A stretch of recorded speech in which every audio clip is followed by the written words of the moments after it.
PhD untuk bisa memberikan sedikit pengantar atau memberikan semangat bagi kita semua. Silahkan. Terima kasih Prof. Hima.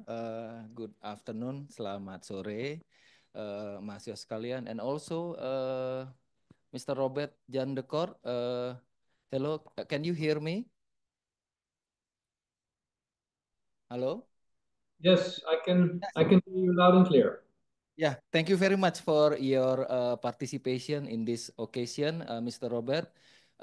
We highly appreciate your participation. Yeah, as you know, we are in SAPPK. We have a tradition to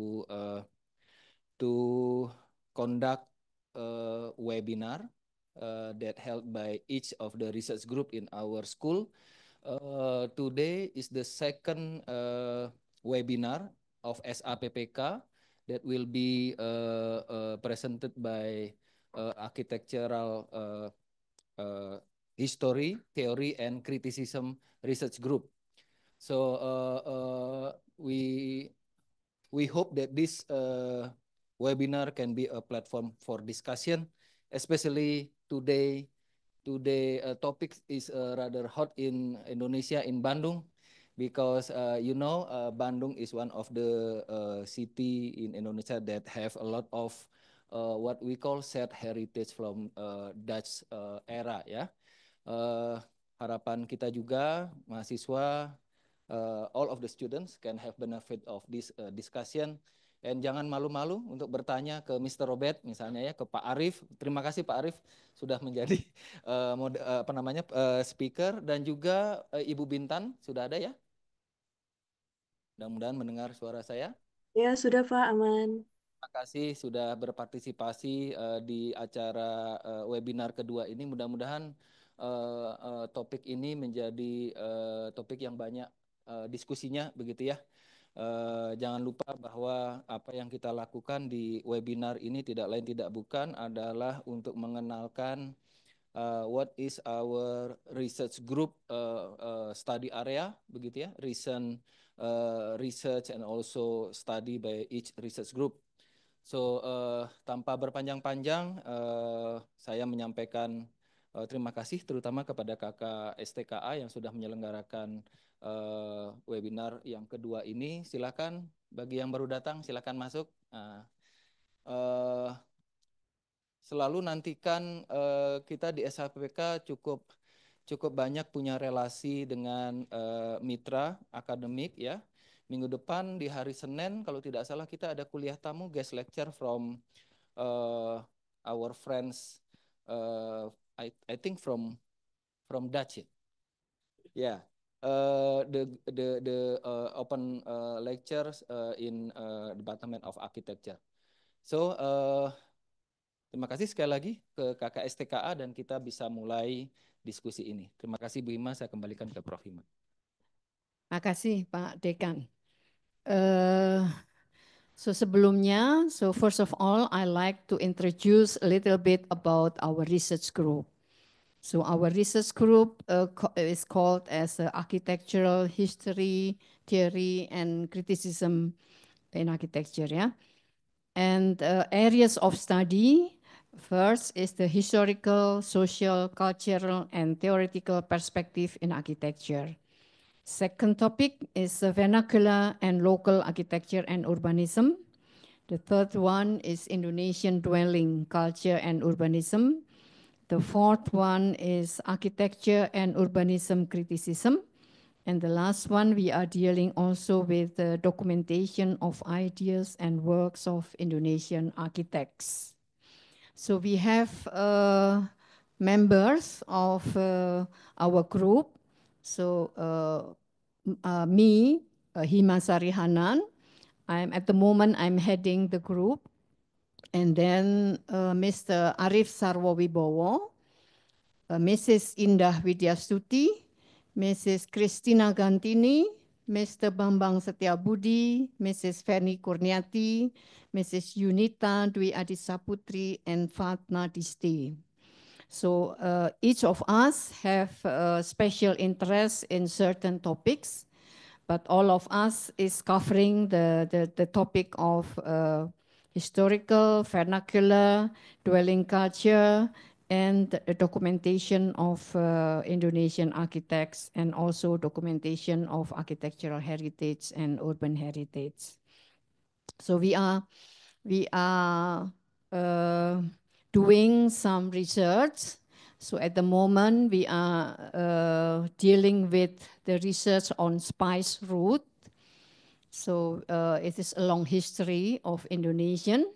So when China has a history of Silk Road, so we also have a spice route that invites a lot of Westerners, people from Europe, America coming to Indonesia because they are catching and they are looking for the herbs, for the spices until north of northern part of Indonesia, Maluku, in that area.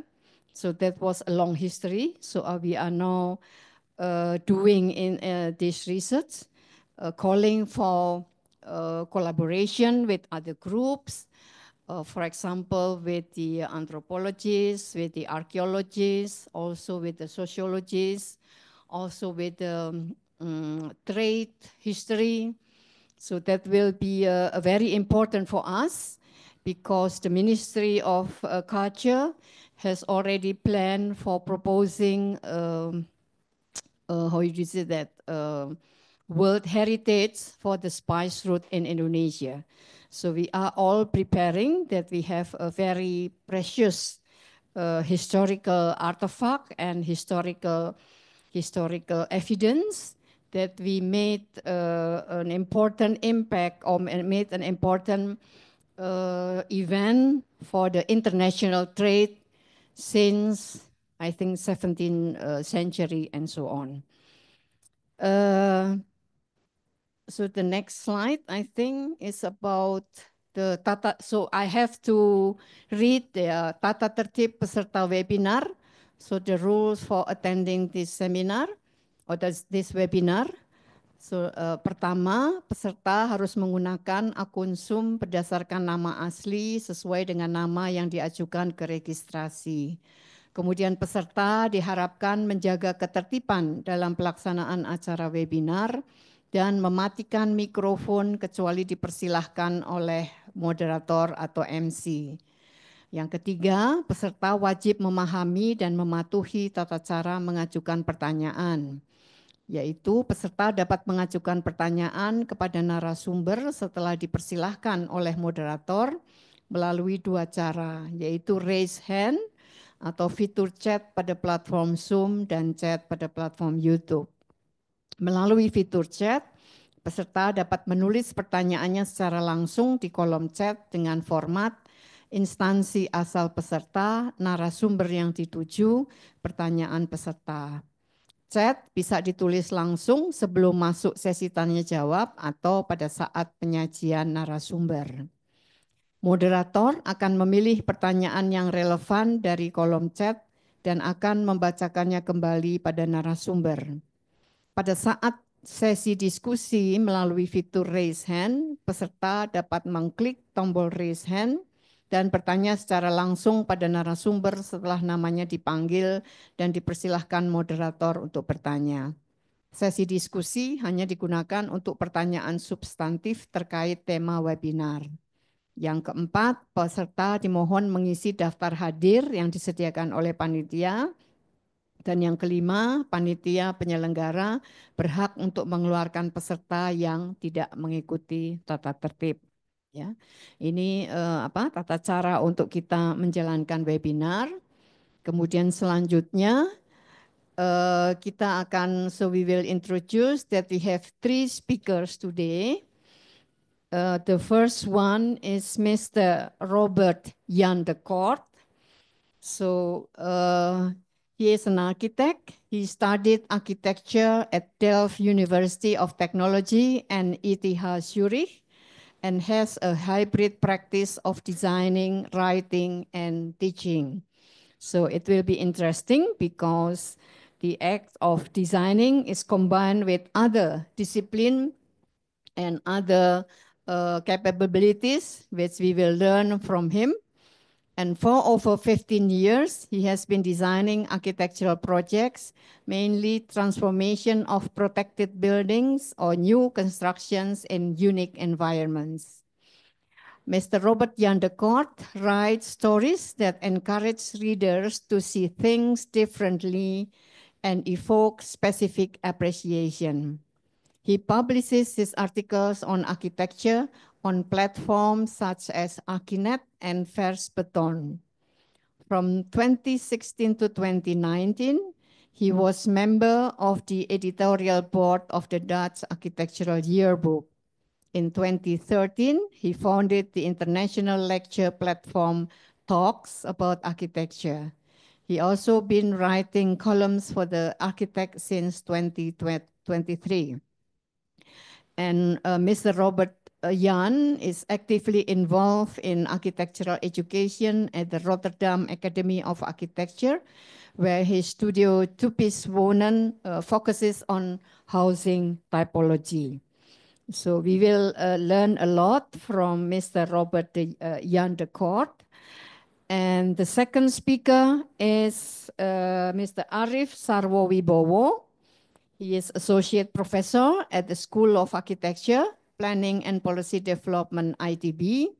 He earned his bachelor and master degree from ITB in 1919 and 2002, and obtained his doctoral degree in colonial architecture from the Tokyo Institute of Technology in 2007.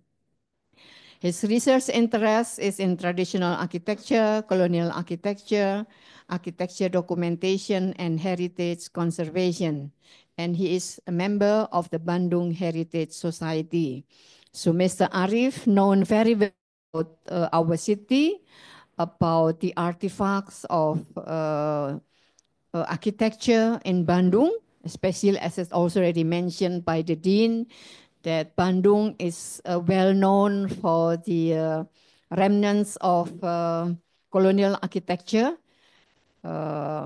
Since Bandung was intended as the capital of the new Dutch East colonial government, although it didn't go well, and then some of the buildings was already built, but it didn't been continued.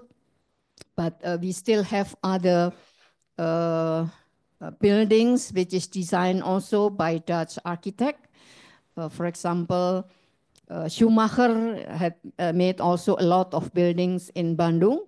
So Mr. Arif is the real or the exact person that we could ask about buildings in Bandung during the colonial time.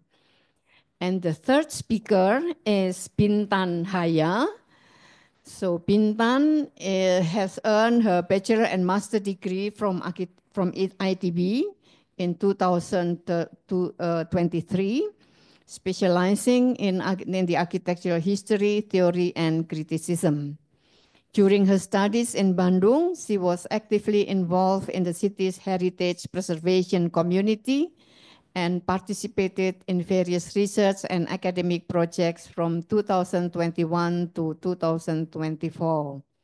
Currently, she works as researcher at a heritage building conservation consultant in Jakarta.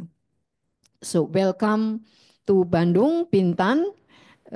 Nice to see you again. So after a while, after she finished her study, then we meet again and like to hear from her previous studies, studying about the architecture, which is built during the colonial government and during the how do you say, the blooming of architecture in Bandung.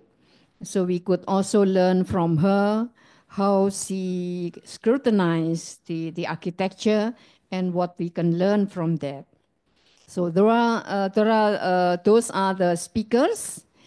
And since most of the audience is speak Indonesian, So maybe Mr. Jan, you could speak in English, but maybe the other could also speak or present their subject in Indonesian, so that it will be a mixed communication, and that will be more interesting for everyone who interested in the architecture but don't speak English well, maybe. So we would like to invite more people to be more engaged with the topic and not constrained by the language. And when there are questions in Indonesian, I will translate for you, Mr. Robert Jan. Or you can also ask when there is something not clear by the question. So that was the speakers. And now we would like to give, I think the next is all of them, all the slides, yeah?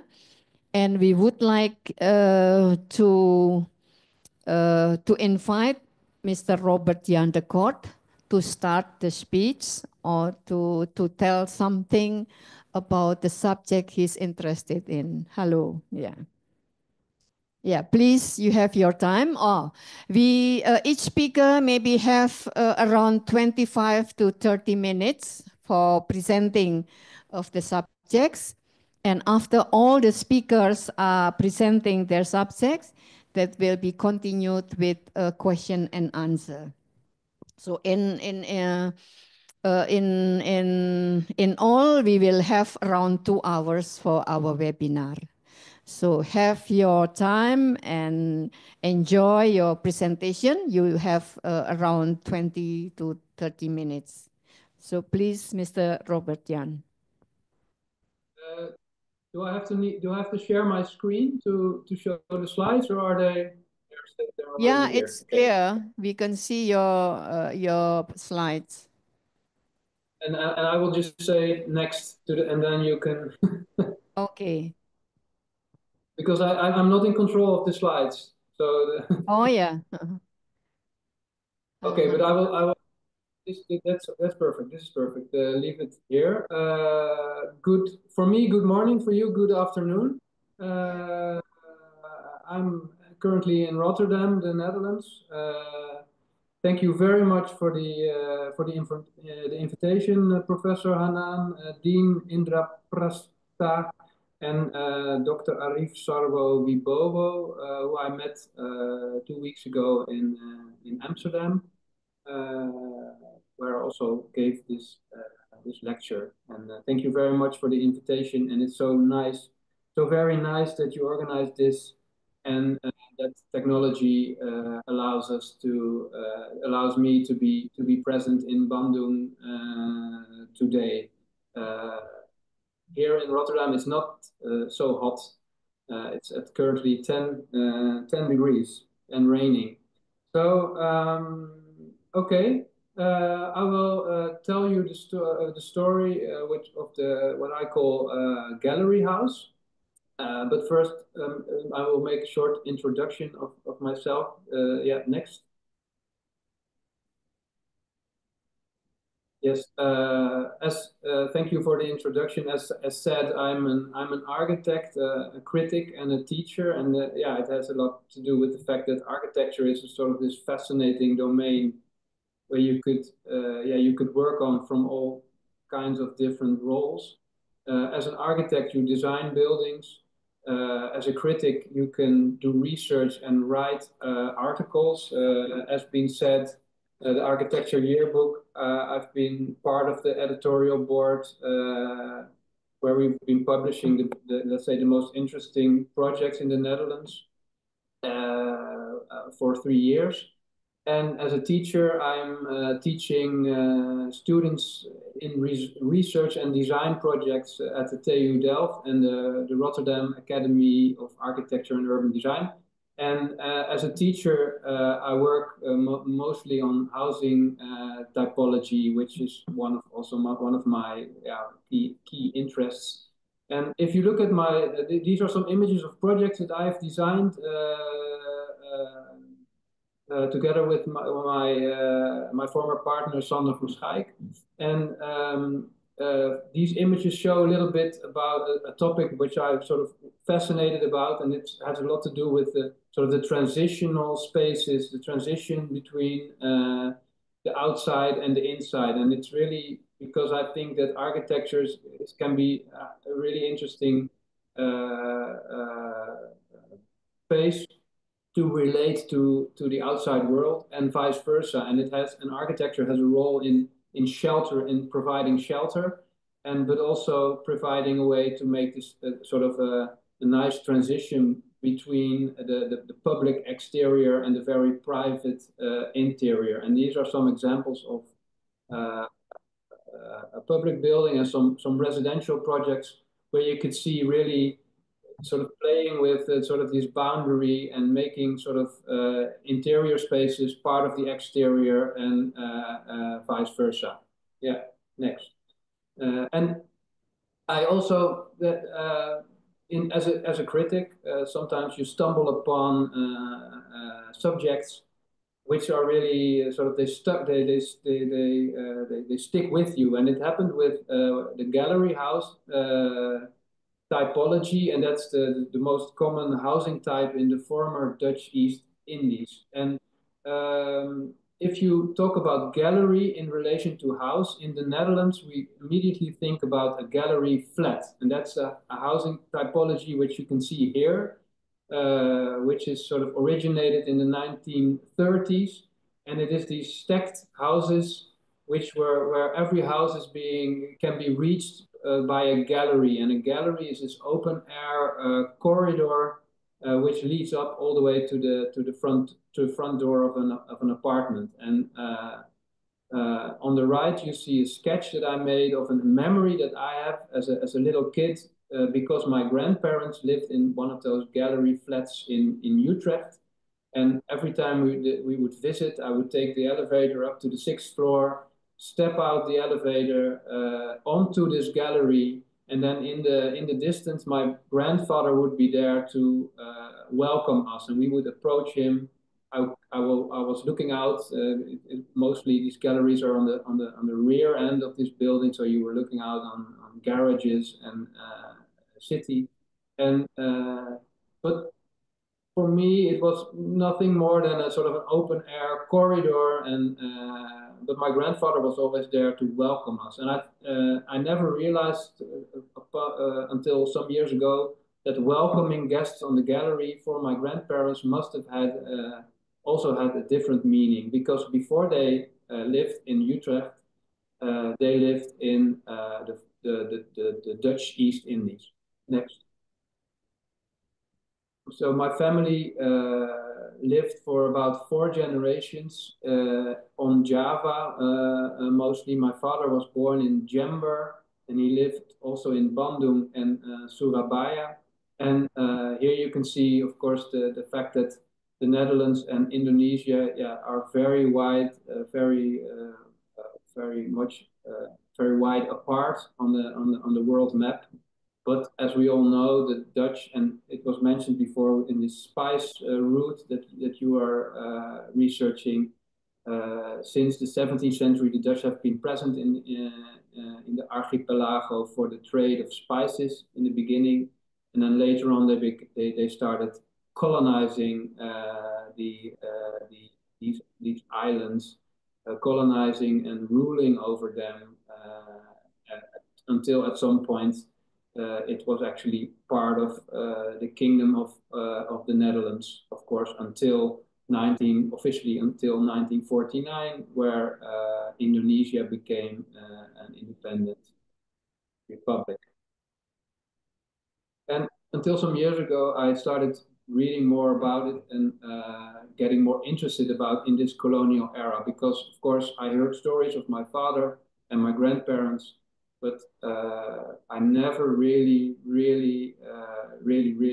looked into it. And these are some examples of very nice fictional books. The Hidden Forest by Louis Couperus, The Tea Lords by Hella Haase, and a book called Lichter dan ik, Lighter Than Me by Dido Michielsen. And all these books, they are set in the 19th century, and they take place in, as I learned, in houses. And these houses have galleries, front gallery, inner gallery, rear gallery. And as an architect interested in these transitional spaces, I soon become fascinated by these galleries because they seem really fundamental to these houses. But from reading, and I learned that a lot of the daily activities take place on these galleries, especially the front galleries where guests are being welcomed and where sort of this social interaction is taking place. But I still didn't have the sort of a clear image. So I was looking further into it next, and found out that, next please, that this was the first image that I found of this front gallery house, this gallery house. And you could see this really high columned space with doors in the back, this large roof. And if you look at the interior, this space was furnished, so it was a place to stay, and at the same time it was a place to make the transition between the outside and the inside. So, and of course, it was the scale of it. It was very high. It is very airy. It almost looked too good to be true, like a dream world. And of course, the Dutch as colonizer power were the happy few, and of course they acquired a lot of wealth. So it's part of this, of course, this colonialism. But at the same time, I found out that these were the most common houses, and they were actually mostly government officials. So how could this be? How could this very spacious and interesting house became how could it become the most standard housing type in the colony? So I start digging into this history. Next, please. And found out that at first the houses didn't look like that at all. So in the 17th century, the Dutch were building inside these fortified villages, and they were building these sort of row houses of multiple stories with a high-pitched roof made out of brick.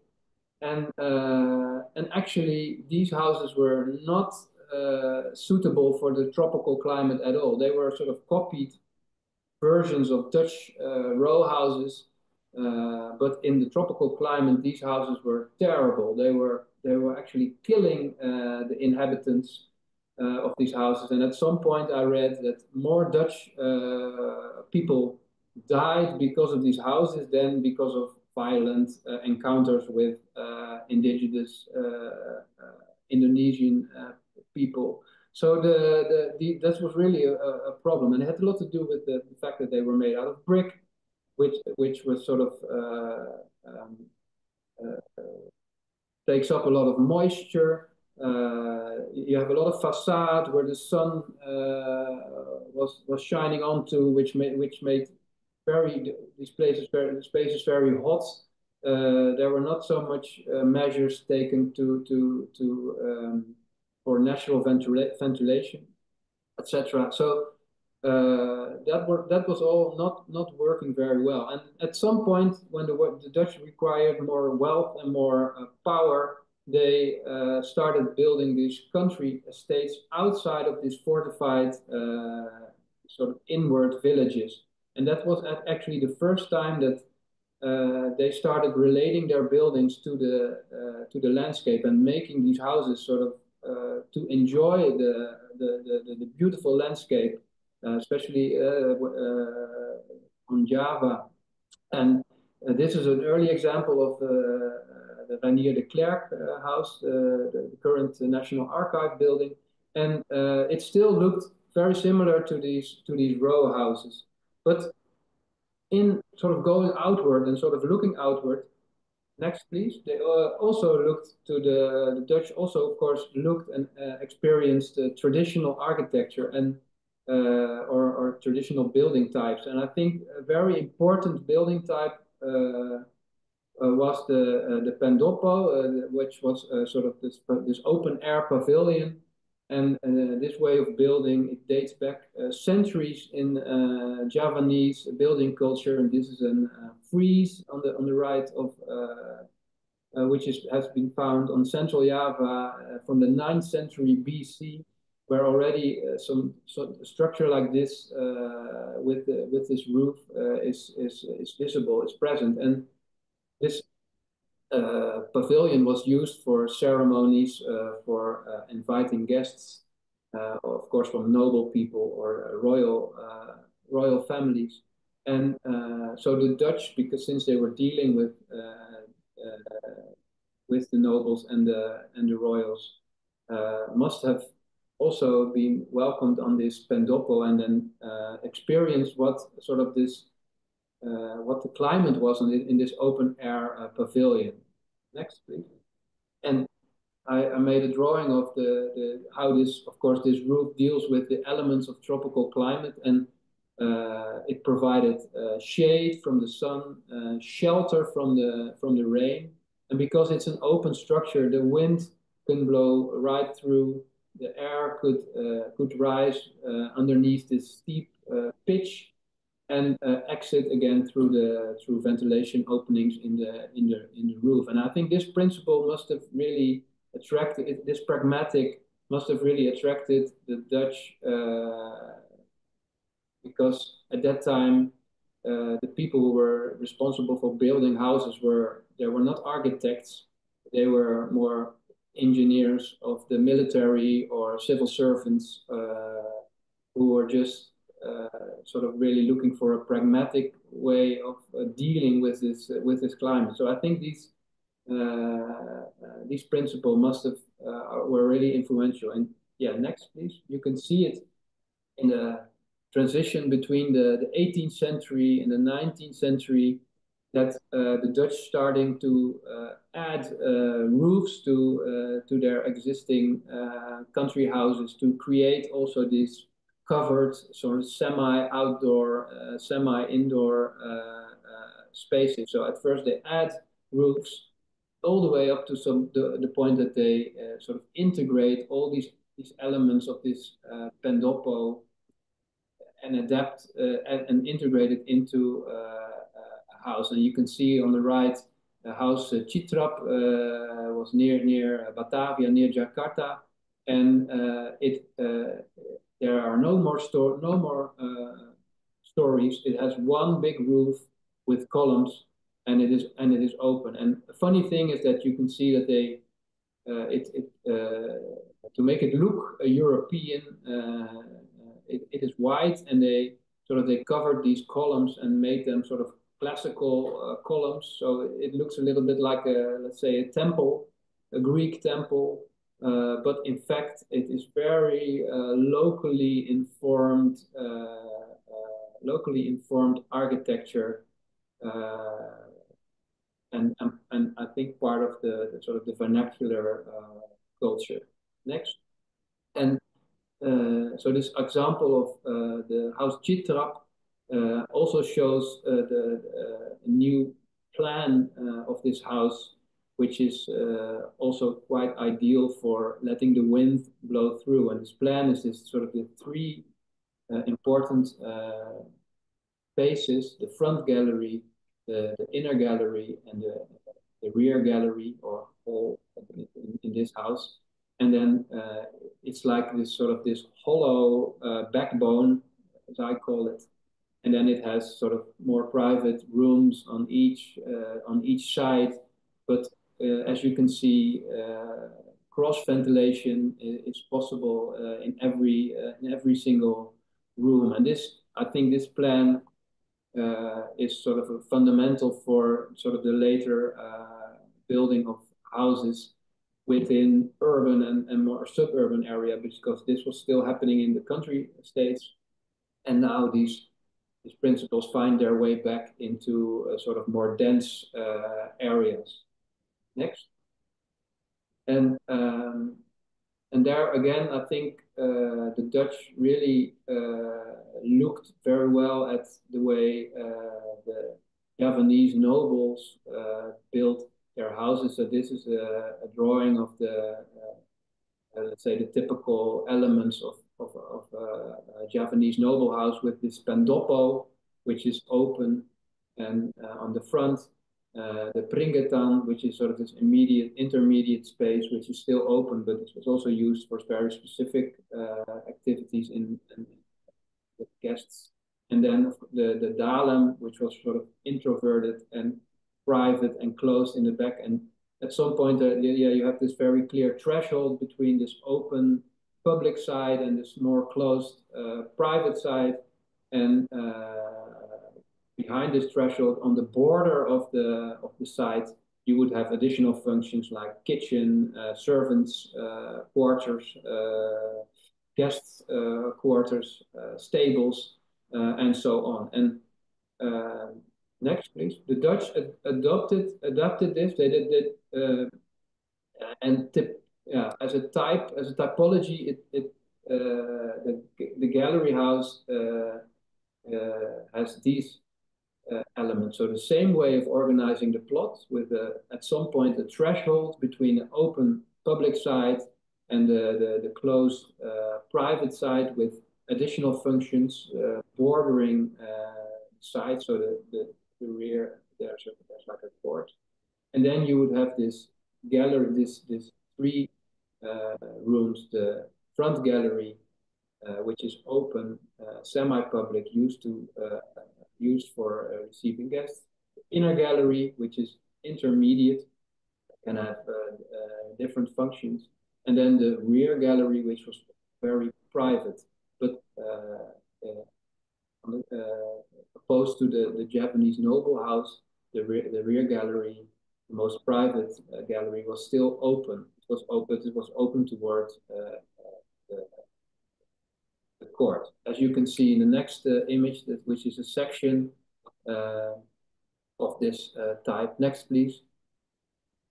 Yeah. In a section, this is not actually a house that actually existed. It's more a drawing of these typical elements in a house that which were present in actually most of the houses, where the front gallery faces the street with a low, so let's say a low wall. Then you have this inner gallery, which is, it's sort of a corridor, which also gives access to the rooms, which are on both sides, and then the rear gallery, which is open to the court. Next. And these spaces were there were the rules for furnishing these spaces. So the front gallery is a bit more formal, less furniture, maybe a piece of art or some plants. Then you would have the inner gallery, which has sort of islands of furniture and a chandelier in the middle. It could also be used for parties, but it was also at the same time, providing access to the private rooms. And then the rear gallery, which is sort of could have pictures of family, more personal belongings, carpets. It was more comfortable in that sense, more comfortable and facing and less formal, and then facing the garden. Next, please. And this really became the standard house of in the 19th century for government officials, because the colony was ruled by at that time by the government. So and then you would really see let's say the hierarchy of these officials. Of course, the resident would have the largest house, and then the assistant would have smaller houses, but they all had the same configuration, with this front, inner, and rear gallery. And it stays the standard house, next please, until the 20th century, the beginning of the 20th century. And at that point, I think there's a transition, because the colony is being opened up to private companies and investors. And so a lot more companies from Europe come to the former Dutch East Indies, and also a lot more people from Europe. And you have this densification of the urban areas. So also the houses they are getting smaller. So this is an example of early 20th century gallery house. You still see all these characteristics that I just explained. The openness from back to forth, the front gallery, and then in the rear you could see the additional functions. But at this point, you can also this was a bit confusing for European people because it is so much sort of a fusion between Western architecture, European architecture, and local architecture. And it was very stylistically, it was very unclear what this was.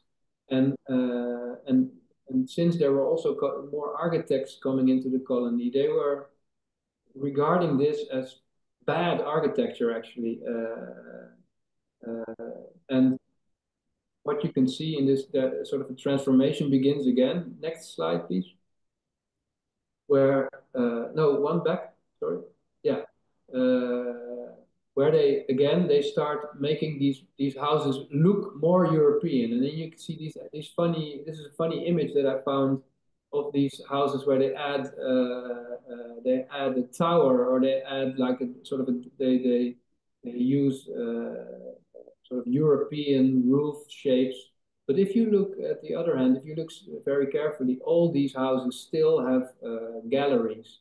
And so the configuration of this house, also if you study plans, you can see that was really still the most common way of making a house. And I found a lot of plans from those times, from very small houses, which were also made for, let's say, Indonesian or Indo-European people and European people. So this housing typology was really the most commonly used typology. And to end my story where I began, next slide, please.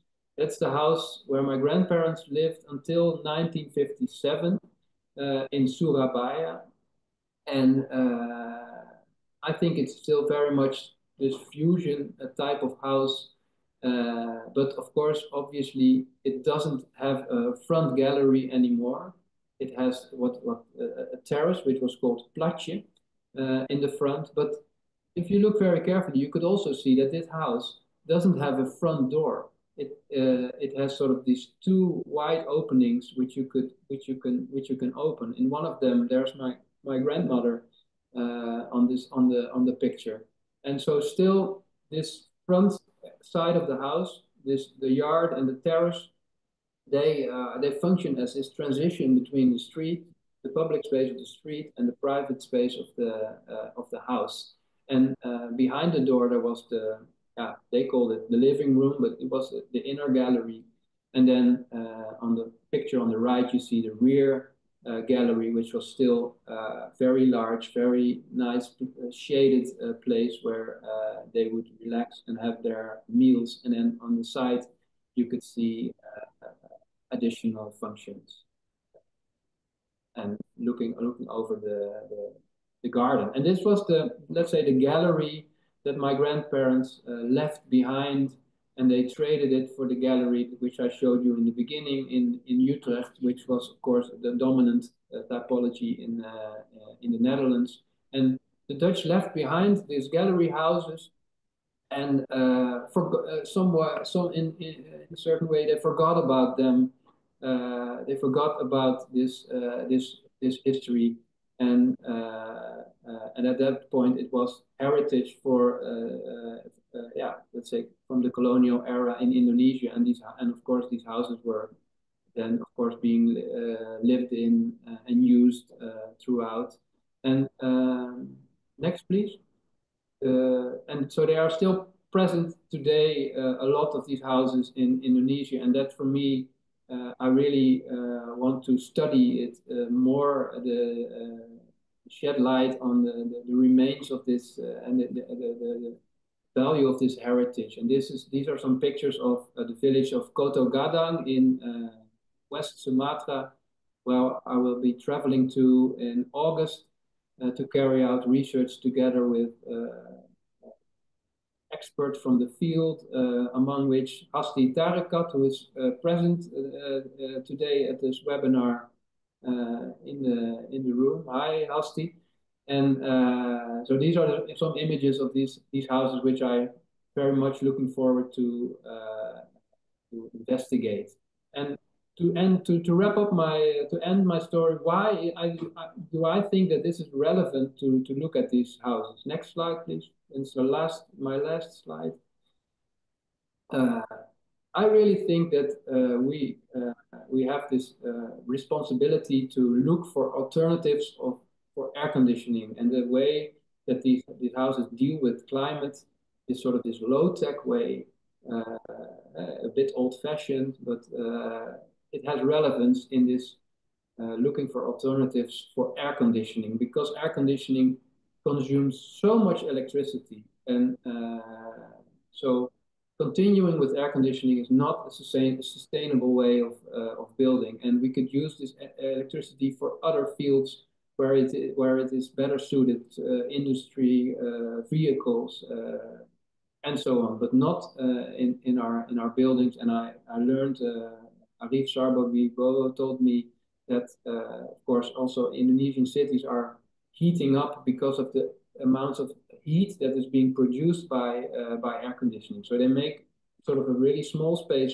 really cool, but at the same time they make let's say the public space hotter and hotter and hotter and hotter, and that's not the way to go. So we really must regard this heritage as valuable for lessons can be still learned for future here in the Netherlands as well, because we also have climate change where we have more hot days and we have more wet days. So not to say that it's getting tropical here, but there are more almost tropical days also in the Netherlands, and I think it's shared heritage is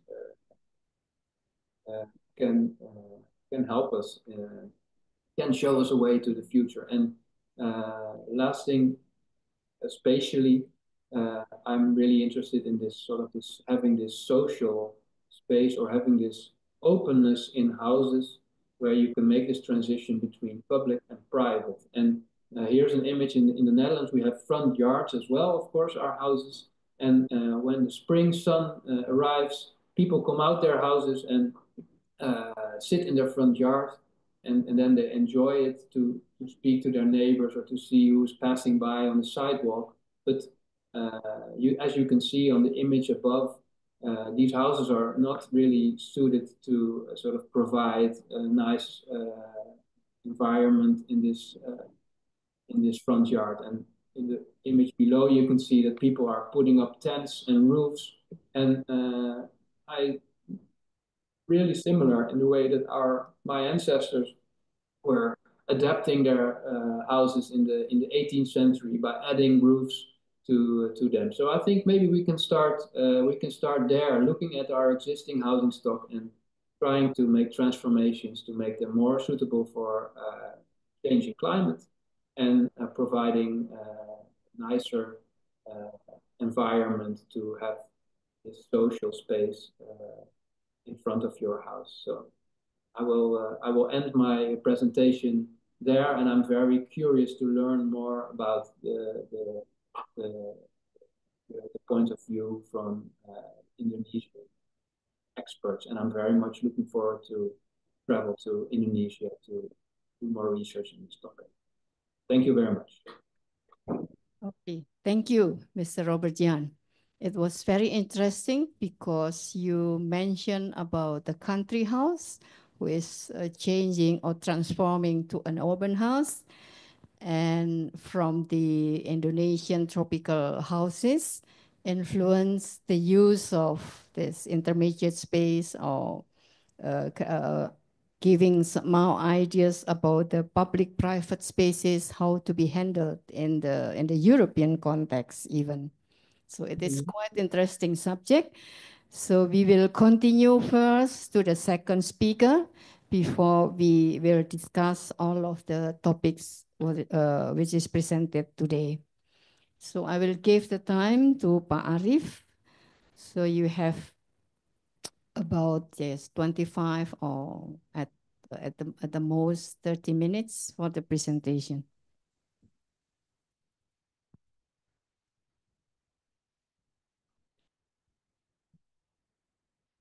Okay, thank you very much, Professor Himasari Hanan, and good afternoon, everyone, and good morning, Robert.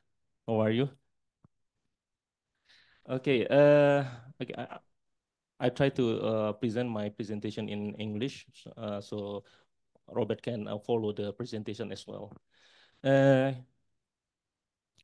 Is it possible to next from here? Or yeah, okay, next please. So we are talking about educational infrastructure and architectural heritage in Bandung. So before we talk directly into the educational infrastructure, so I'd like to introduce at first about Bandung. Maybe, of course, participants here in the room already know in Bandung because we live here, but some participant who is in the Zoom meeting maybe is not familiar with Bandung. So I'd like to give a short introduction about Bandung.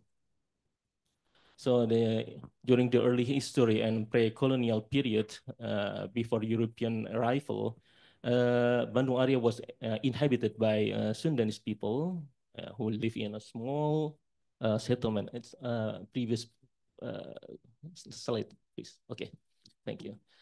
And the region was part of the Kingdom of Pajajaran, which was in 14th until 16th century. With its capital was Pakuan. It was near the modern day called Bogor.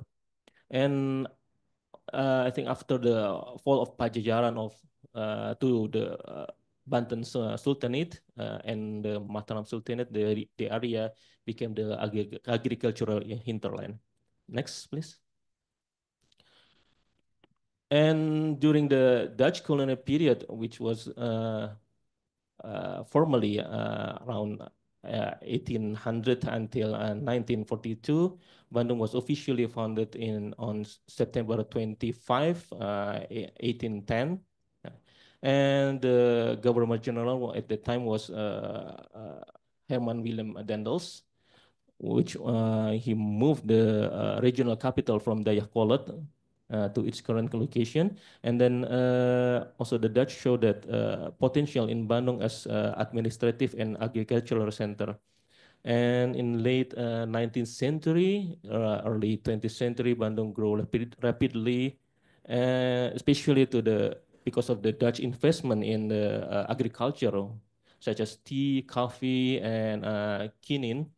And of course, we also remember about the construction of the Great Post Road, the Grote Postweg, in the early 19th century.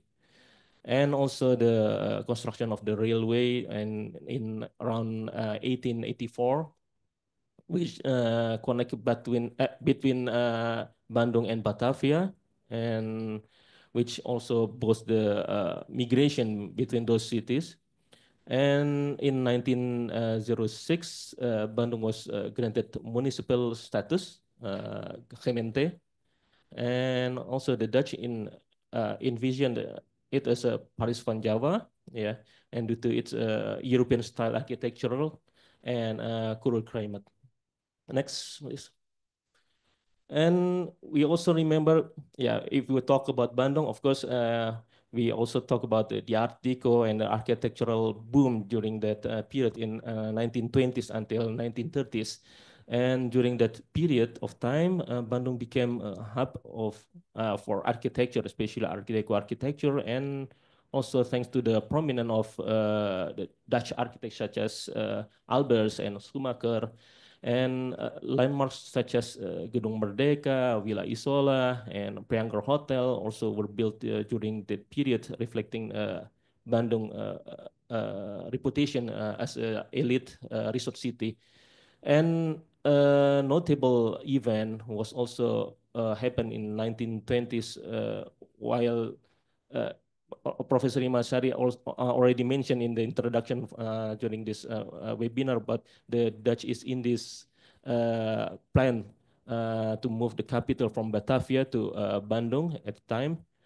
And though it was never realized because of the World War II, and soon after that, the Japanese occupation in 1942, and during that time, the Japanese occupied also Bandung and utilized Bandung as a military base, especially using the road itself, which was constructed during the Dutch period, uh, and many Dutch residents were interned, and the city's infrastructure also suffered during that time.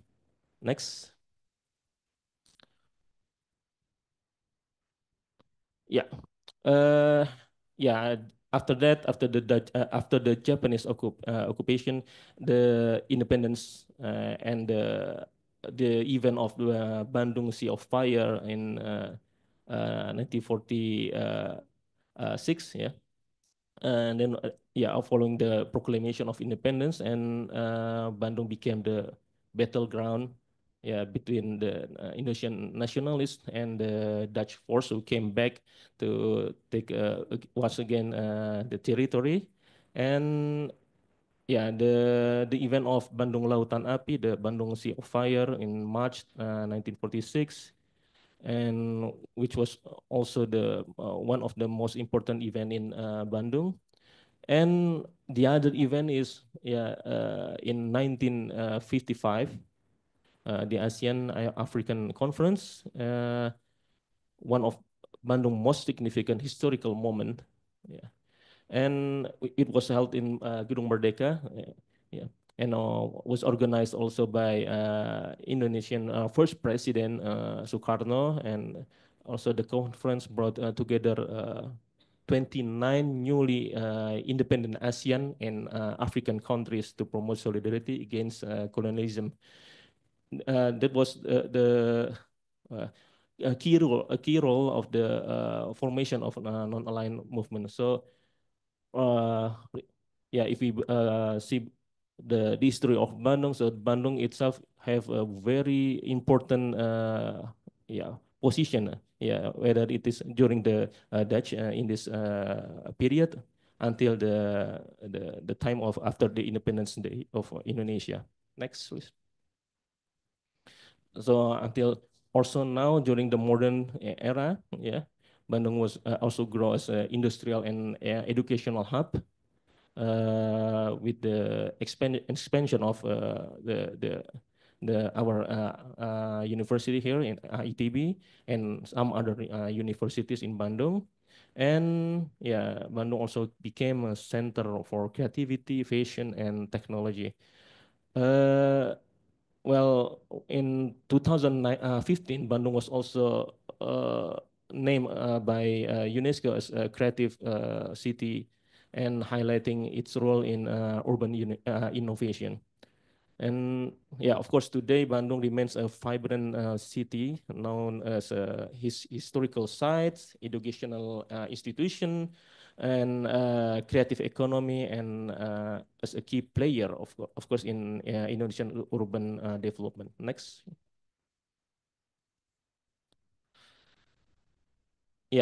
Here location is of Bandung. Next, please.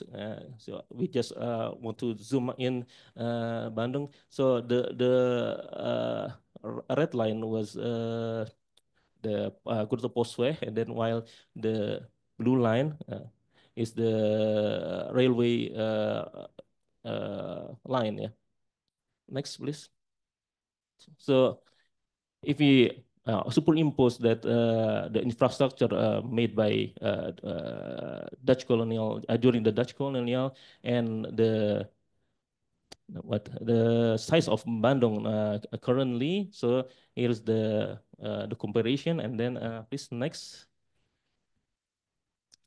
again, please. So then here I'd like to show you that the comparison between Bandung during the Dutch colonial era in 1926. I think that the map was made in 1926, while now it's almost 100 years. So I think Bandung City it's grow even bigger, yeah, maybe about 5 times during that. So in the duration of 100 years, so Bandung developed very rapidly, and yeah, of course the concentration of the heritage, architectural heritage is also still located in the center of Bandung, which was constructed by the Dutch government during that era. Next, please. Yeah. Yes. Yes, this one. Okay. During the Dutch East Indies period, which was in 1900 until 1800 until 1942. Well, the education system in Indonesia was highly segregated and elitist.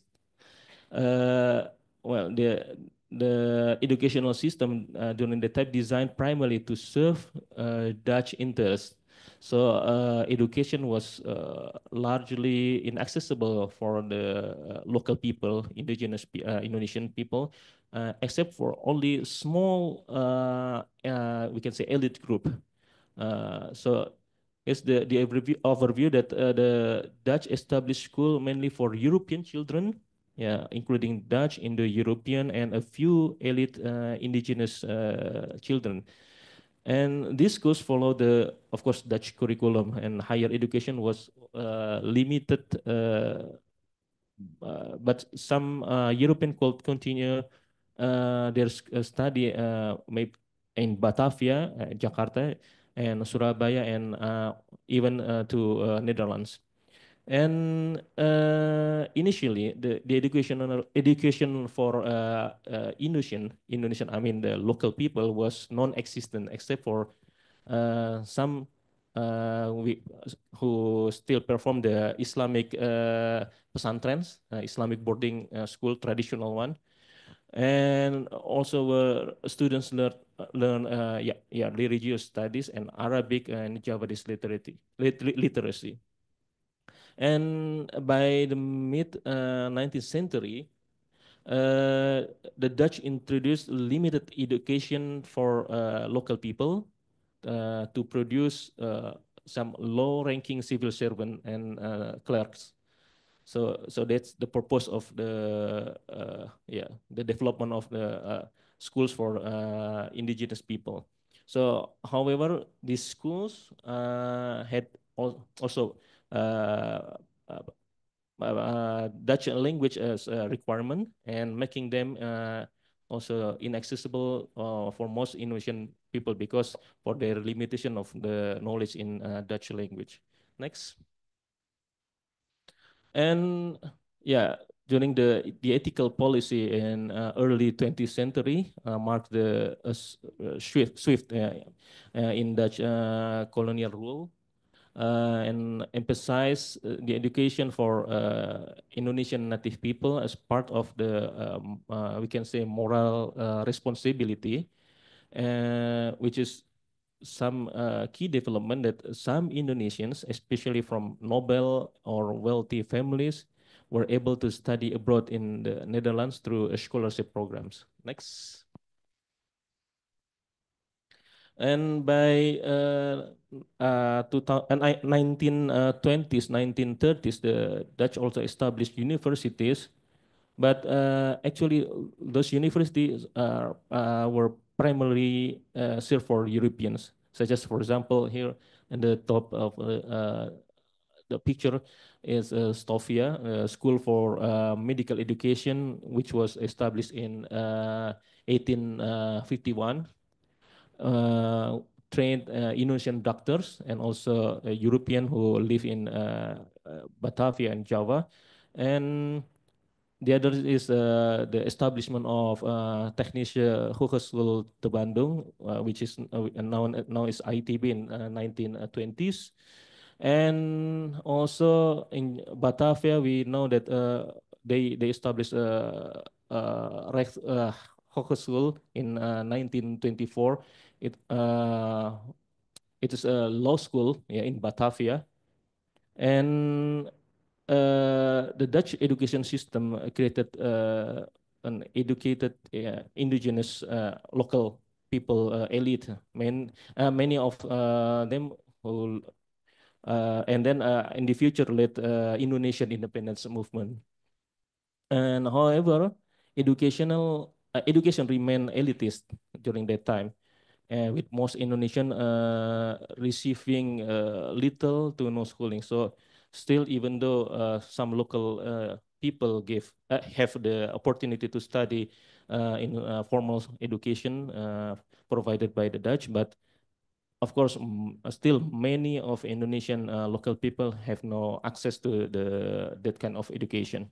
So indigenous or local Islamic education, such as pesantren, like I mentioned before, pesantren or madrasah, still remain a strong alternative for local people to have formal education. Next.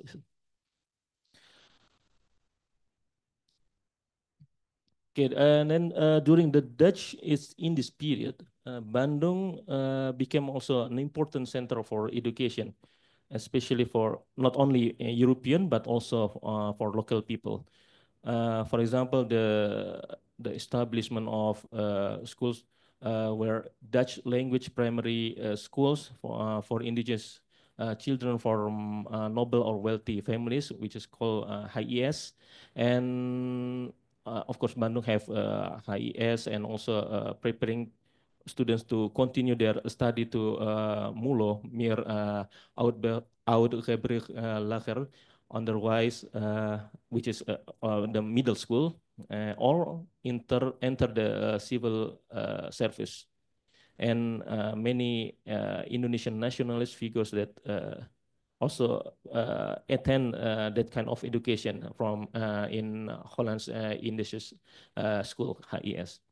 And we can say that several notable schools were also established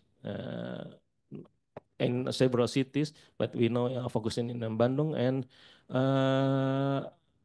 yeah, later involved into key institution in Indonesia, yeah, such as here in Bandung we know Paguyuban Pasundan, an organization also dedicated to advance Sundanese culture and education, yeah, which was also established during that time.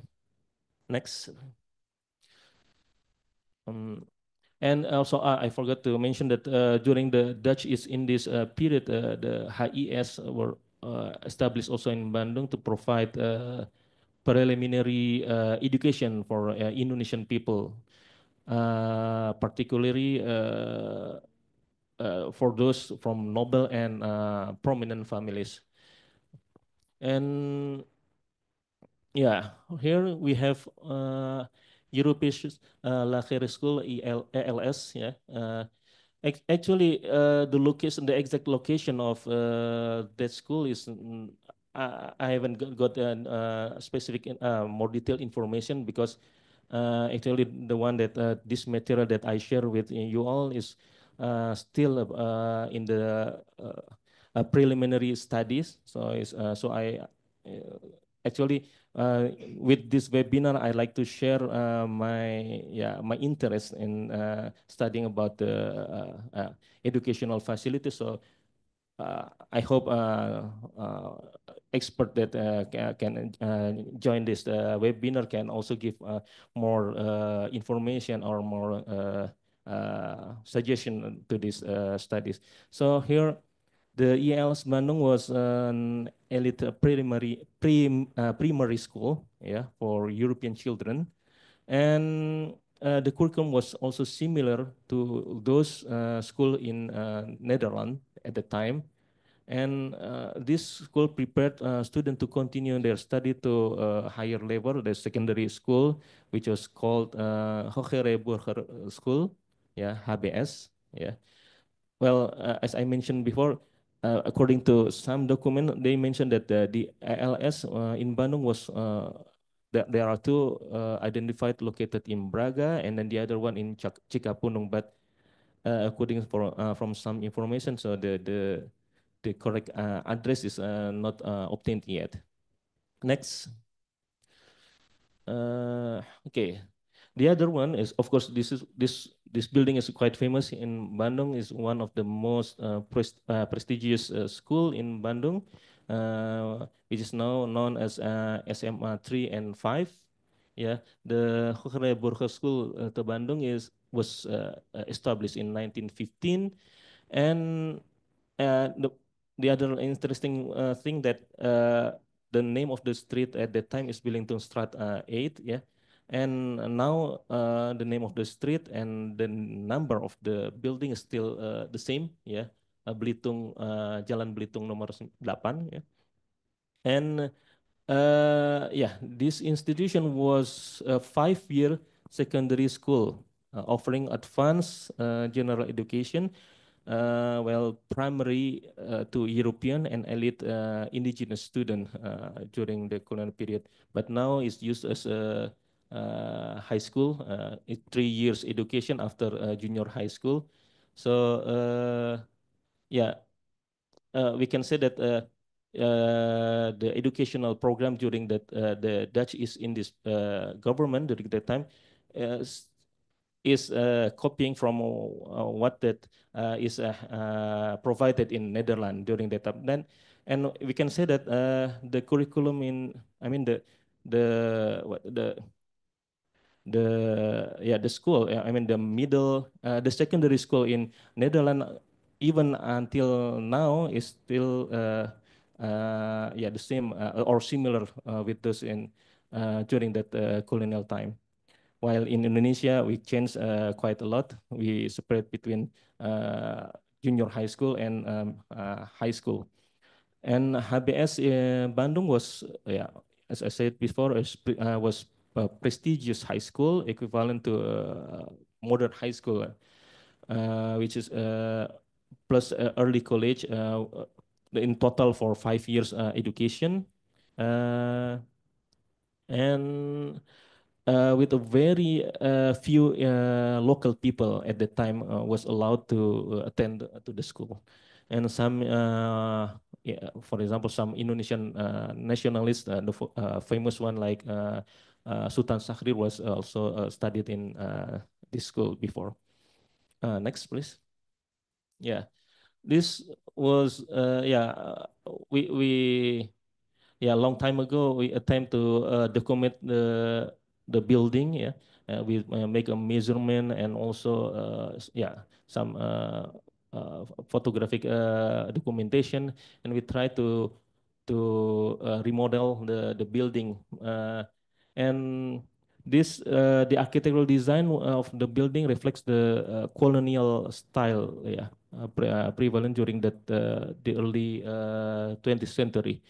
And the structure has been well preserved until now, except for maybe for the one, if we can see that on the top of the,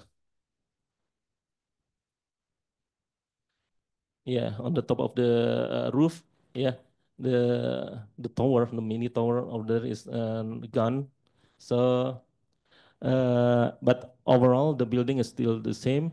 And yeah, today the SMA Negeri 3 and SMA Negeri 5 continue the legacy of the academic excellence initiated by the HBS during the time. Yeah, yes. And I think also contributing significant to the educational landscape in Bandung, especially. Next. Yeah, this is the plan of the building. So in the post-independence era, the original HBS building underwent of transformation, yeah, to serve the educational needs of yeah, Indonesia. The new, yeah, I mean the new government of Indonesia, and then yeah, it's proposed to become to a high school at in the same location. Next. So the other in educational infrastructure in Bandung, of course, as we know, the Technische Hogeschool de Bandung, THS, known as ITB. You know. So it was established in July 3rd in 1920, And actually, it was the first technical university in the Dutch East Indies, yeah, specializing in engineering and technology. And the school was modeled after TU Delft in Netherlands. And yeah, and then after that, yeah, as we can see in the slide, so since 1959 is formally become Institut Teknologi Bandung. Next, please. Yeah, this yeah, the some of pictures of the ITB during the first construction day of ITB. Next, please. And if we talk about other educational facilities in Bandung, don't forget to mention the Taman Siswa, which was the organization itself was founded by Ki Hajar Dewantara in Yogyakarta in 1922. And yeah, this education facility yeah, provide education for local people, while yeah, the one that we mentioned before mostly provide for European people in Bandung, but this Taman Siswa specialized or give the education to local people and aim to provide education route in Indonesian culture, especially also in for Indonesian value. So it's not so they keep the local value to local people and teach them this local value. And next, please. Okay, this also quite interesting because the quick school, the uh, teacher training school, yeah, was yeah, part of the Dutch ethical policy. Yeah, as we know, the Dutch ethical policy started in the early 20th century and provide limited education to Indonesia. So, in the early 20th century. Yeah, they provide a high-level teaching training institution known as Hokere Quick School, and also the integration into national education. Then after post-independence, the institution itself was integrated into Indonesia's national education system, and then still continue contributing the foundation of teacher education in Indonesia after that. In Bandung, Quick School was established between 1864 1866 to train a native teacher. So it's not was not European people. So they specialized to train native Indonesian local people to become a teacher. The original building, according to some archive, was located in Jalan Merdeka 1820, which is now used as Polrestabes Bandung. And the other quick school also, according to the archive, also located in Jalan Citarum, which is now used as SMA 20, SMA 20. So next, please. So this, yeah, this is SMA 20. And next, yeah, this some yeah, works of we attempt to make a documentation to some educational facility. Then this one of the building that we managed to document it. Okay, next, please. Okay, this is I can, yeah, this is not a summary, but some thought that there are a lot of school that was established either for European citizen or local people. Yeah, according to the, yeah, related to some political events and also some development and also some what plan of. Yeah, as we mentioned before, that Bandung was planned to become the capital city of Dutch East Indies during that time. So they developed a lot of educational facility. Next. And I think this is the last slide. So yeah, I try to short some yeah buildings according to the list of the architectural heritage in Bandung, but actually maybe I missed some or I made some mistake to put it into the list. But at least for now, I list some schools that is currently listed in the cultural heritage of city of Bandung. So I try to put it on the map. Where is the location? Then we can find that most of the school are located, on the northern part of Bandung, and some is were located is in the southern part of Bandung, which is we can see that Pasundan and Taman Siswa is located in the South Bandung. As we know that most of the local indigenous people live in the south of the city, while European houses and infrastructure was developed in the north part of Bandung. So this is to give us some some thought that quite a lot of educational infrastructure was constructed during that time. I think that's my presentation, and I hope we can have a discussion, and maybe I can get some also information and insight from you all. Thank you very much.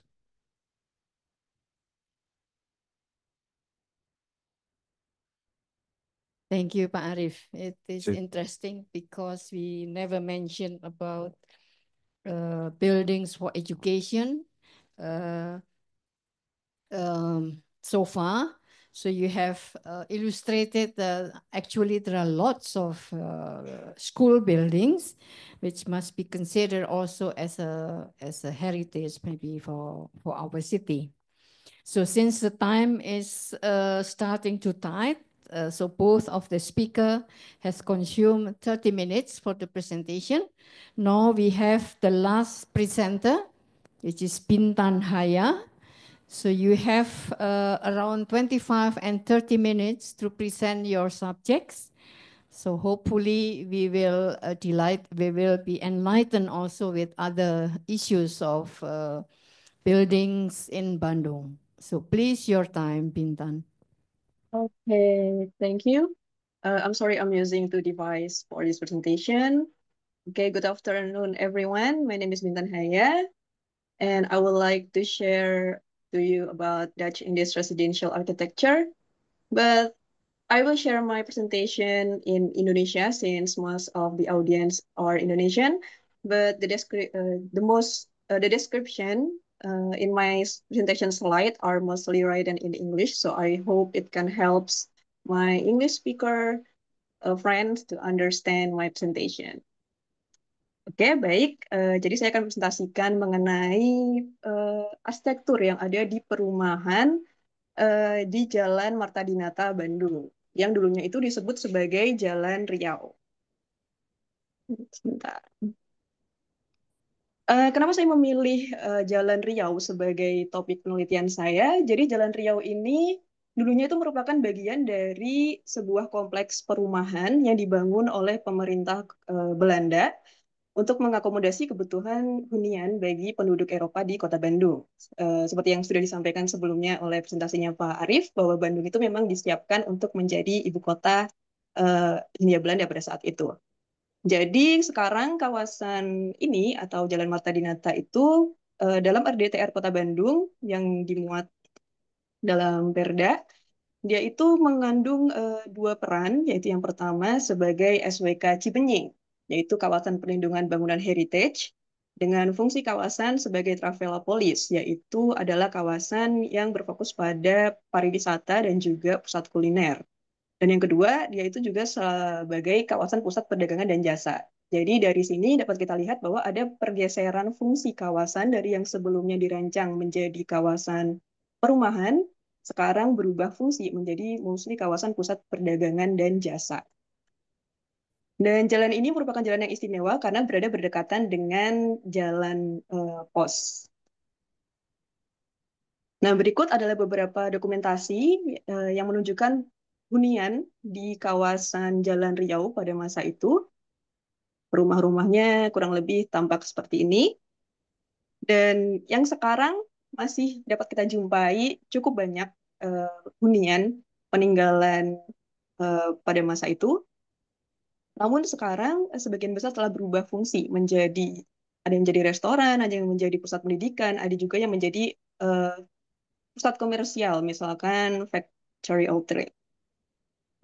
Dari sini kita masih dapat menelusuri bentuk, berbagai aneka bentuk dari hunian arsitektur Dutch Indies. Ini dari dokumentasi yang didapatkan dari dokumentasi lama, masih kita lihat masih banyak sekali bangunan-bangunan yang sebenarnya masih utuh dan juga masih dapat dikenali ciri khasnya hingga saat ini. Hal inilah yang memperkuat signifikansi Jalan Marta Dinata menjadi jalan kompleks kawasan heritage yang memang harus dipertahankan. Jadi dalam penelitian ini, tujuan utama saya adalah untuk mengidentifikasi karakteristik arsitektural dari arsitektur Hindia Belanda atau Dutch Indies yang dapat mendefinisikan karakter arsitektur di Jalan Marta Dinata sebagai pusat kawasan heritage.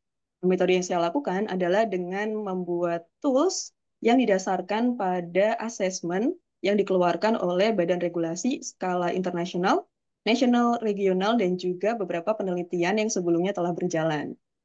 Dan di sini yang saya tekankan adalah analisis pada aspek fisik, karena aspek fisik merupakan aspek yang paling mudah untuk dirasakan oleh pengguna, dan visual elemen dan juga bagaimana bangunan itu terbentuk dan terlihat itu merupakan aspek yang paling berpengaruh dalam untuk membentuk citra sebuah kawasan. Dan dari berbagai regulasi dan juga penelitian tersebut, saya telah merangkum beberapa aspek yang akan ditinjau untuk dapat menyimpulkan bagaimana karakter di Jalan Mata Dinata.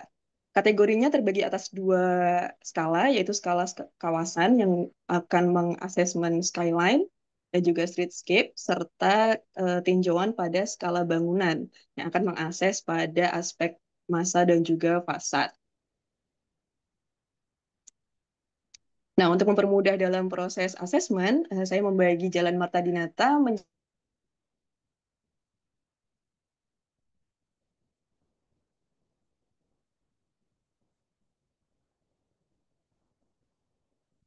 Suaranya hilang, Bintan. Kamu ke-mute, Bintan. Bintan, Oh iya, kamu ke-mute tadi ya. Suaranya hilang. oh sempat hilang Bu. Apa Iya. sudah Oke. terdengar? Ya, sekarang Sudah. udah terdengar lagi ya. Oke, baik. Mungkin perlu saya ulangi Bu penjelasannya di slide ini. Ya, boleh. Iya, boleh. Ya, jadi untuk mempermudah dalam proses analisis, saya membagi Jalan Marta Dinata ini menjadi 10 segmen dari ujung ke ujung yang dipisahkan dalam setiap perpotongan jalan. Jadi dalam 10 segmen ini, masing-masing segmennya saya akan menganalisis setiap bangunan yang masih memiliki karakter arsitektur Dutch Indies. Sebentar. Nah, ini analisis yang pertama didasarkan pada segmentasi area untuk melihat bagaimana streetscape kawasan. Bagaimana kawasan itu ada yang bangunannya itu cenderung transparan dan juga cenderung masif. Dan saya melakukan ini ke dalam 10 segmen tersebut keseluruhnya. Ini adalah contoh dalam analisis secara grafis. Ini adalah versi besarnya.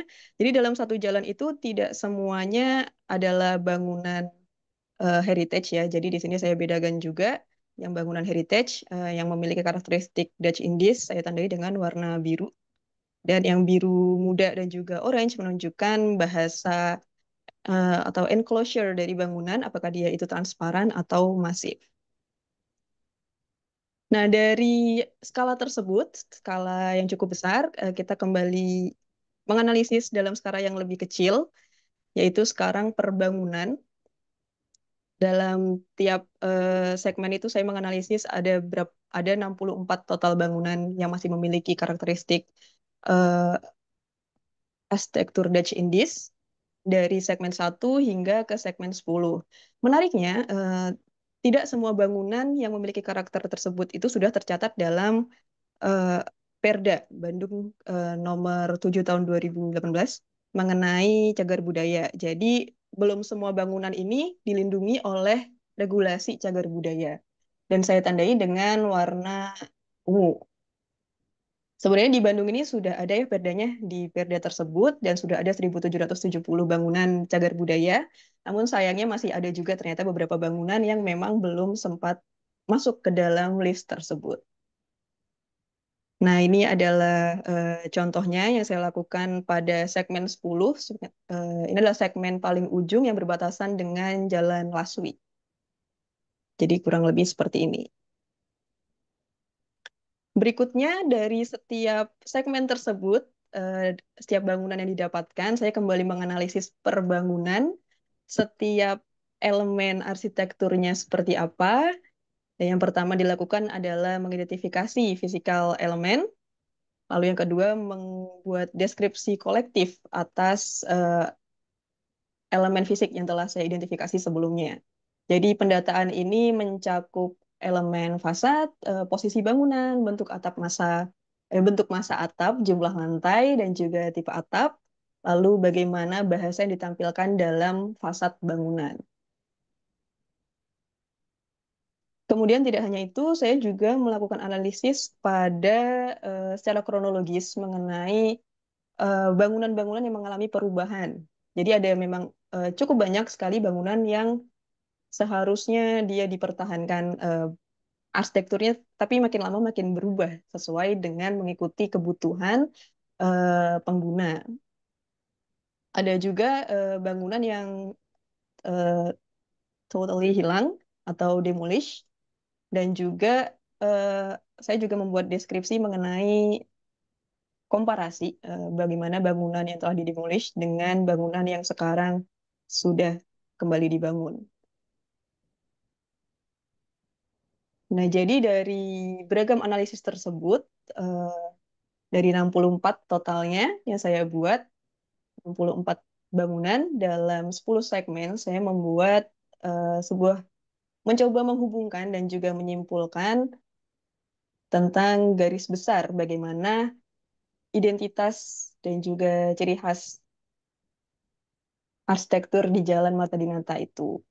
Jadi yang pertama, bangunan-bangunan hunian yang dulunya merupakan bangunan-bangunan hunian itu memiliki ciri dia itu beradaptasi dengan lingkungan tropis yang tampak pada atap yang memiliki kemiringan cukup besar untuk dapat mengalirkan air hujan untuk menghadapi curah hujan yang cukup tinggi di Hindia Belanda.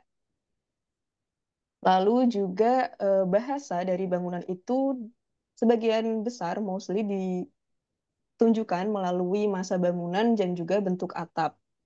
Jadi bentuk atap dan juga masa bangunan itulah yang sebagian besar membentuk streetscape dari Jalan Marta Dinata.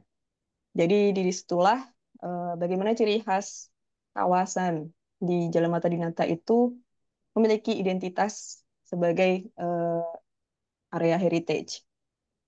Lalu bangunan-bangunan tersebut memiliki 2 lantai paling tinggi, 1 atau 2 lantai, dan juga sebagian besar memiliki permukaan fasad yang masif. Dan yang menarik adalah bangunan ini sebagian besarnya itu sangat menjunjung tinggi aspek simetri. Meskipun misalnya bangunan tersebut tidak simetri sendiri, bisa jadi dia itu simetri dengan bangunan di sebelahnya. Seperti yang bisa dilihat di contoh pada segmen nomor 6 dan juga segmen nomor 10. Jadi bangunan itu memang sebenarnya tampak tidak simetri, namun jika dilihat secara dalam kacamata yang lebih besar, ternyata dia itu saling ada sebuah bahasa antara satu bangunan dengan bangunan yang lain yang dapat membentuk sebuah pola yang membentuk kepada sebuah aspek kesimetrian. Dan kombinasi material yang digunakan pada fasad bangunan itu dapat dikelompokkan menjadi 4 tipe. Tipe pertama itu memiliki 3 layer, yang layer bawah itu sebagian besar menggunakan konstruksi yang berat seperti yang bahasanya itu berat seperti batu kali. Lalu yang tengah itu biasanya dinding dan yang atas itu atap. Kalau yang tipe 2, dia bawah dan tengahnya itu memiliki material yang sama. Dan tipe 3 itu bagian bawah memiliki skala yang lebih kecil. Dan tipe 4 terbagi atas dua bagian, jadi hanya badan dan juga kepala saja. Kurang lebih seperti itu. Dari data kalkulasi yang telah saya dapatkan itu masih terdapat 41,67% jumlah bangunan yang memiliki karakteristik fisik Dutch Indies architecture di Jalan Marta Dinata, sehingga angka tersebut cukup besar untuk dapat membentuk citra sebuah kawasan dan memperkuat signifikansi kawasan Marta Dinata itu sebagai kawasan heritage. Nah, namun dengan perkembangan waktu ya, memang di lokasi tersebut tidak bisa jika kita ngotot mempertahankan kawasan tersebut tetap menjadi kawasan perumahan, karena memang sekarang fungsinya juga sudah berubah dan fungsi tersebut juga sudah diakomodasi berdasarkan regulasi terkini.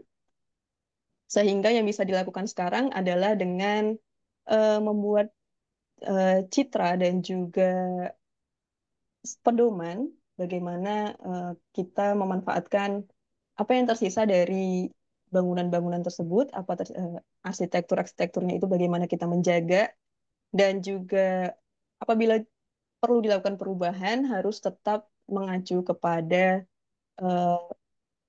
regulasi-regulasi tersebut agar identitas yang dimiliki oleh Jalan Marta Dinata tidak mengalami perubahan. Dan juga pengalaman ruang yang dirasakan oleh pengguna juga masih bisa merasakan aspek heritage yang dimiliki oleh kawasan tersebut. Kurang lebih itu sih Bu dari saya. Mungkin kita bisa berdiskusi lebih lanjut dengan teman-teman yang lain. Ya, terima kasih Bintan. Hasil kajiannya barangkali sangat interesting karena Anda menganalisis seluruh jalan sepanjang Jalan Riau sehingga Anda bisa menemukan begitu bagaimana arsitektur Hindia Belanda atau Dutch East Indies Architecture pada saat itu diciptakan dan memberikan karakter bagi kawasan ya. Betul sekali Bu. Sehingga menarik sekali bagaimana kawasan di sekitar Jalan Riau itu menjadi tadi ya representasi dari bagaimana intensifnya atau ekspresifnya arsitektur Hindia Belanda pada saat itu ya. Okay, so we have finished our presentation from the 3 speakers. Now we come to the question and answer session. There is a question in the Zoom, but I could not read. So could you please open? Oh, yeah. So we will start from the question from the chat in Zoom. Question to all speakers today.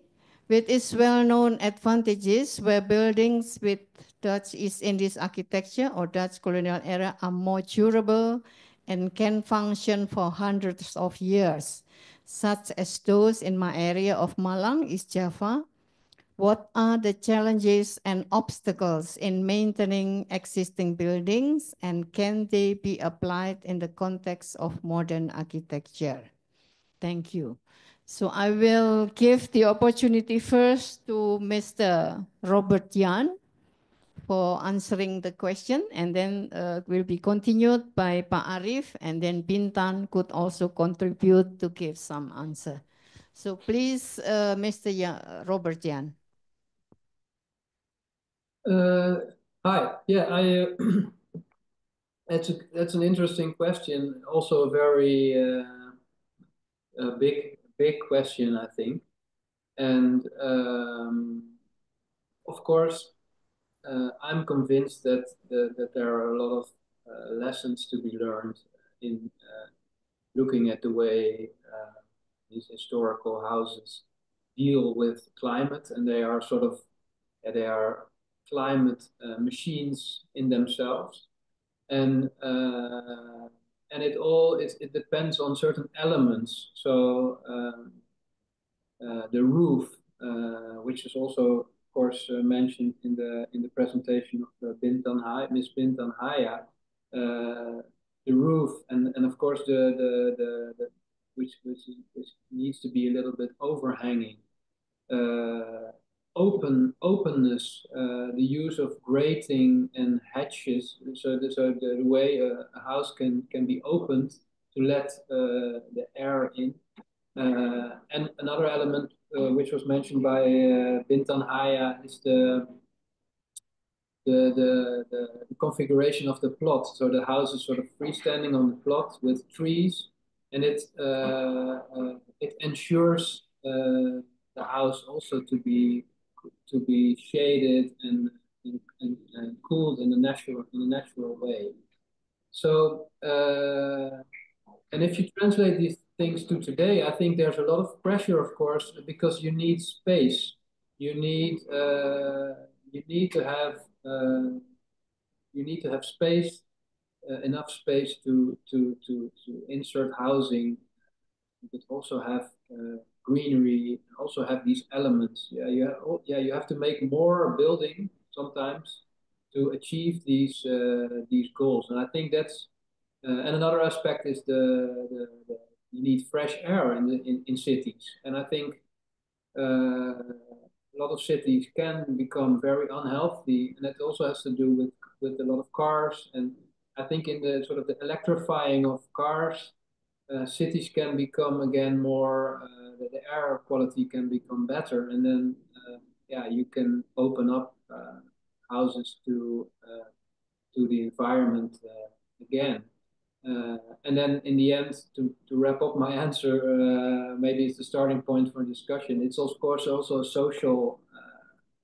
It also has a social dimension, because do you want, as an inhabitant of a house, either in Indonesia or in the Netherlands, are you willing to open up your house to the surroundings and sort of acquire a lifestyle where you are sort of almost always sort of in this transitional space in your house? And I think a lot of people also really value their privacy, and they want to close off their private space towards outside. So I think there are many challenges, but I'm also convinced that lessons have to be learned, and we need to invest space to achieve this. Oke, thank you. Ini Pak Arief bisa lanjut dengan jawabannya. Okay, can I read once again the question, please? It's possible to, yeah. Okay, okay. Thank you very much. The name of the one that is questioning is okay. Okay, yeah, I think it is true that what colonial building is very durable, and then it is true that it is proof that the building is still there even until hundreds of years. And actually, I myself believe that the building itself can still be there until another 100 or even 200 years from now. Why? Because we have all the technology that is required to maintain the building. So the main problem why the building or colonial building or old buildings is vanishing is gone.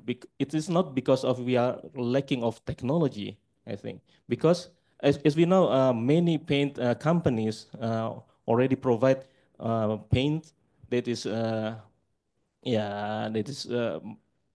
for the colonial buildings. There's breathing paint. They call it like that. Is paint that can keep the old buildings keep breathing, because the material of the brick and also the cement is quite different from the modern building. But some of the company also provide that.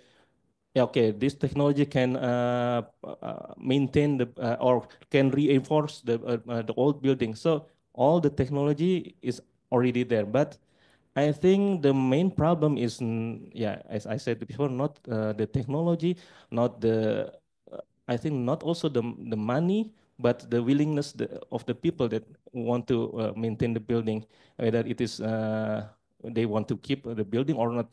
And as we know that most of the problem, or most the, not problem, the main is the threat is, yeah, I think the development of the city itself. So when yeah, the owner or some party that came and then want to invest something in the particular area that is mostly maybe colonial or heritage building, and then they came with a lot of money, with a lot of benefit that they will provide for people then, and then that is depend on the government and also people who have the building itself, whether they want to keep the building or not. So yeah, as me myself as a academia, so it's hard to fight the kind of threat, but now that we have a quite a technology that we can document all of the building, in digital, in 3D, and also with virtual reality and so on. So I hope at least we can document all the building, that, well, the building is still there, so we can document all of the building, while we can save it at least in digital document, so we can share the beauty of the old architecture to our next generation. I think that's my answer. Thank you. Bintan, silahkan. Apa jawaban dari pertanyaannya barangkali? Halo, terdengar ya? Ya, terdengar. Baik, terima kasih Pak Nurfianto atas pertanyaannya. Jadi mengenai tantangan dan juga obstacle bagaimana maintaining existing building, kalau menurut saya masalah utamanya itu ada pada biaya atau cost. The main problem to make the same building as the colonial type building is the cost, because we need more space. Like as we can see in my presentation, that most of Dutch in this building are in the center of a very large yard, and it almost impossible now to get that very big site, especially in the center of a city. But then the materials, like if you want to build the same exact type of the building like Dutch in this building, it means that you need more materials because it has a different technique compared to the modern building. Dan Pak Nurfianto mungkin karena menanyakan bangunan kolonial di Malang. Di Malang itu ada salah satu tokoh yang bernama Bapak Irawan. Beliau adalah, kalau tidak salah rumahnya ada di kawasan Ijen, di Jalan Anjas Moro nomor 25. Beliau itu mewarisi rumah dari PNS pertama pribumi yang berhasil membeli rumah dinas, dan itu masih dipertahankan turun-temurun. Jadi Bapak Irawan ini adalah keturunan langsung, dan beliau masih merawat bangunan itu setahu saya hingga sekarang. Mungkin kalau Pak Nurfianto berkenan, mungkin bisa mampir ke rumah beliau untuk bertanya-tanya, karena memang beliau sangat suka sekali berbagi ilmu kepada teman-teman yang mampir ke sana. Jadi rumahnya selalu terbuka untuk teman-teman yang mau belajar. Seperti itu jawaban saya. Oke, terima kasih. So I give the chance for the audience here at the room. Ibu Indah sama yang di belakang sana ya. Ibu Indah ada mic-nya ya. Tadi mic keduanya nggak bisa.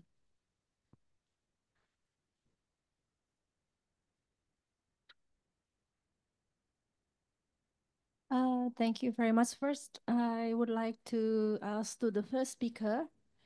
I'm very interested in the presentations of the photographers, your early presentations on the photograph, the building by photographers Iwan Band and then Philip Dujardin. I just want to ask, are you saying that they are inspired by this gallery house concept?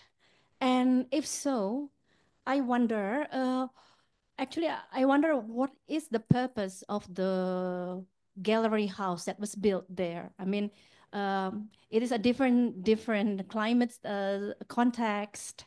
So why did they build it? Actually, that's the first question. And second question is about um, the context of that gallery house. I want to ask, what is the context of the gallery house that you found in many places in the East Java? Because they seem to allow people to meet in the gallery, like from that's why you may mentions about the semi private places where the people from the house and the outside they meet there. I mean, uh, uh, like the problem today, people keep their gallery, but they make fence. All the buildings are within a fence, so actually there is no chances that people from outside can meet them anyway. So I wonder what is the context there, whether all of these buildings they have I mean people also can gather very easily during that time. That's my questions to you, to Professor Kont. And allow me to ask to Pak Arif. um, it seems that most of the buildings are built in quite a neoclassical ways. I mean, I hardly found those built made in Art Deco, for instance. Most of them they are symmetrical. All of these buildings, are they reasons? I mean, do these buildings, these educational building, they point to certain style rather than the others? Thank you.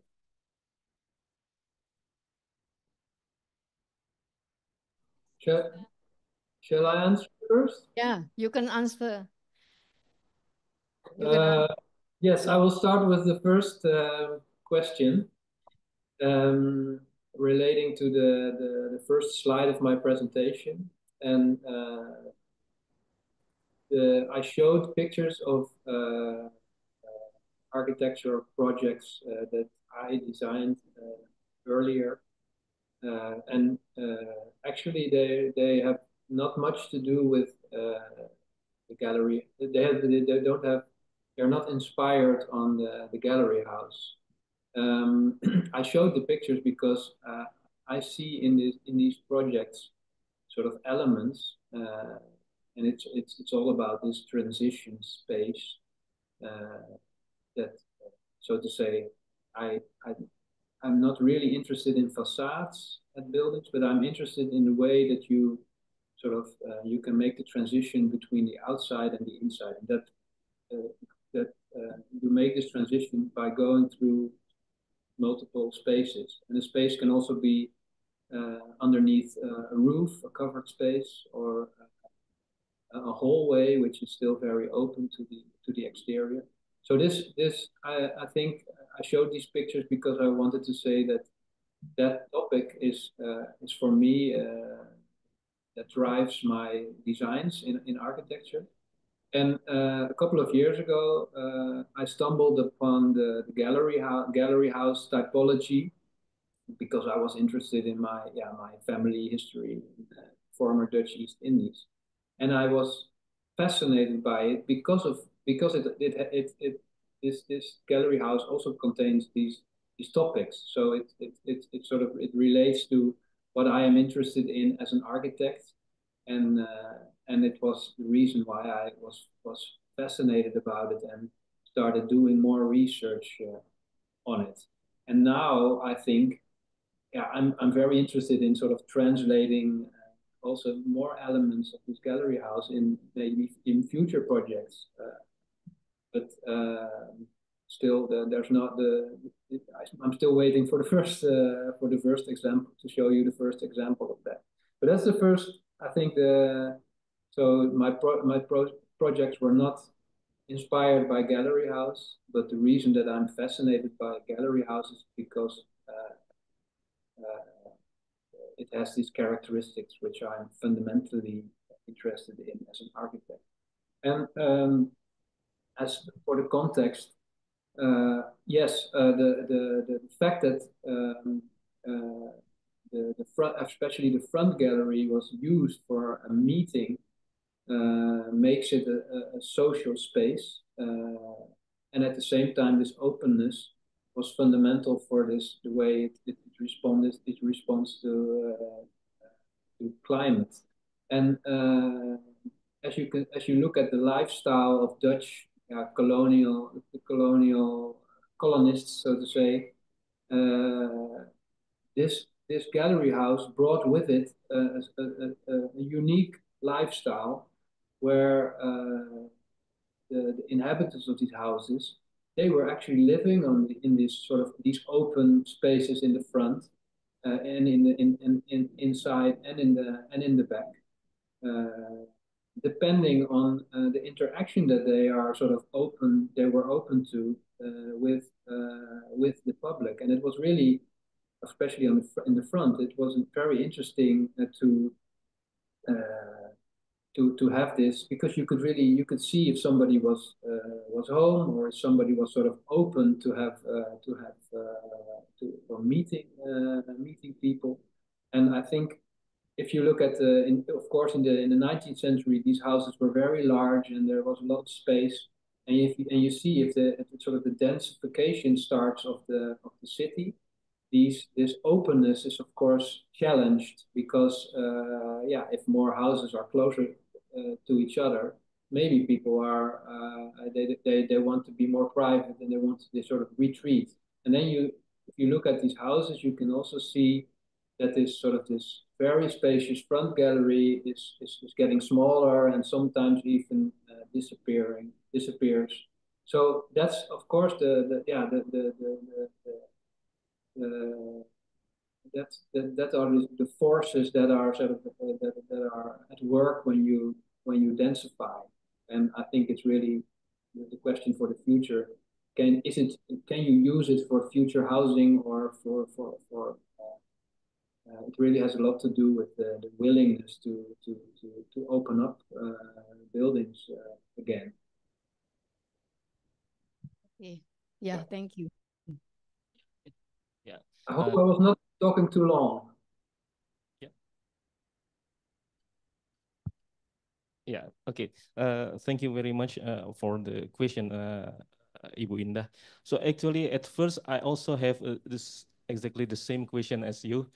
Why all schools are look international style, and I mean in imperial style, and then very formal. And then when I saw I visit some other cities in Indonesia, and then I saw similar buildings, schools building with a similar style. And then this is only my guess, because I haven't checked yet to the document, but my best guess that because it is under the regulation of the Dutch is in this government at that time, that all the schools building is they have some regulation.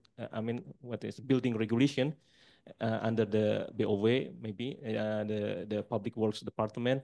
And because when I also I have a discussion with Dutch people in Netherlands, and then they said that during that time, I mean, government also have a regulation to some standard for the schools, and they apply, I think, the same standard in Dutch East Indies area, even though of course the architecture is not copy paste from the one in the Europe, as we can see, but I'm quite sure that they have that kind of standard, even from starting from the the measurement of the classes and how many students they can study in this class and then something like that. So I'm sure they have that kind of standard, and even for the architecture and then the construction of the building. So I think this is my next homework for me to check by myself, even whether it's the hypothesis is right or not. But I'm quite sure that because all governmental buildings, they have their own standards. So I think the school building or educational building under the Dutch is in this government, they have their own standard. But I think if we can see other schools, for example, the Taman Siswa, and then schools, the Paguyuban Pasundan constructed, I think it's, they don't have to follow the regulation under the Dutch is in this government. I think that's my answer for now. Thank you.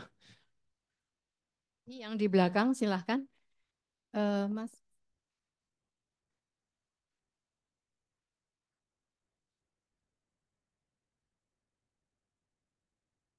First of all, I would like to thank today's speakers for the insightful information you have given today. And I would like to introduce myself. I am Prasidya Danurendra Zelstra. I'm from the Product Design Department of ITB. I am an assistant lecturer. My question pertains on the density of Bandung today and how heritage can be maintained for our buildings here. This question goes out to most of the speakers, but namely to Pak Arif, because I went to school in SMA Kristen Dago as well as SMA Kristen Yahya. So I'm very familiar with these historical schools. And what I notice is that Bandung now and Bandung then are very different cities. We can only compare in like 10 years. Bandung has twice more the population than it used to. We are almost reaching 8 million people in Bumi Pasundan in general. Which is quite a lot. And with that density, it comes with complications when it comes to preserving sites, especially communal ones, such as schools. And when I was a child, I used to live in the Netherlands. I was in Amsterdam, De Pijp. I used to go to a school in Van Moutstraat that was around 400 years old, and it was still being used as a public school up to this day. It changes names, however. So I was also wondering if maybe from our speaker here from Rotterdam, that we could see some insights in like how people in the Netherlands, whether it's like the architects, policymakers, or activists, how they respond to preserving schools and their communal role despite the age of their building. Thank you.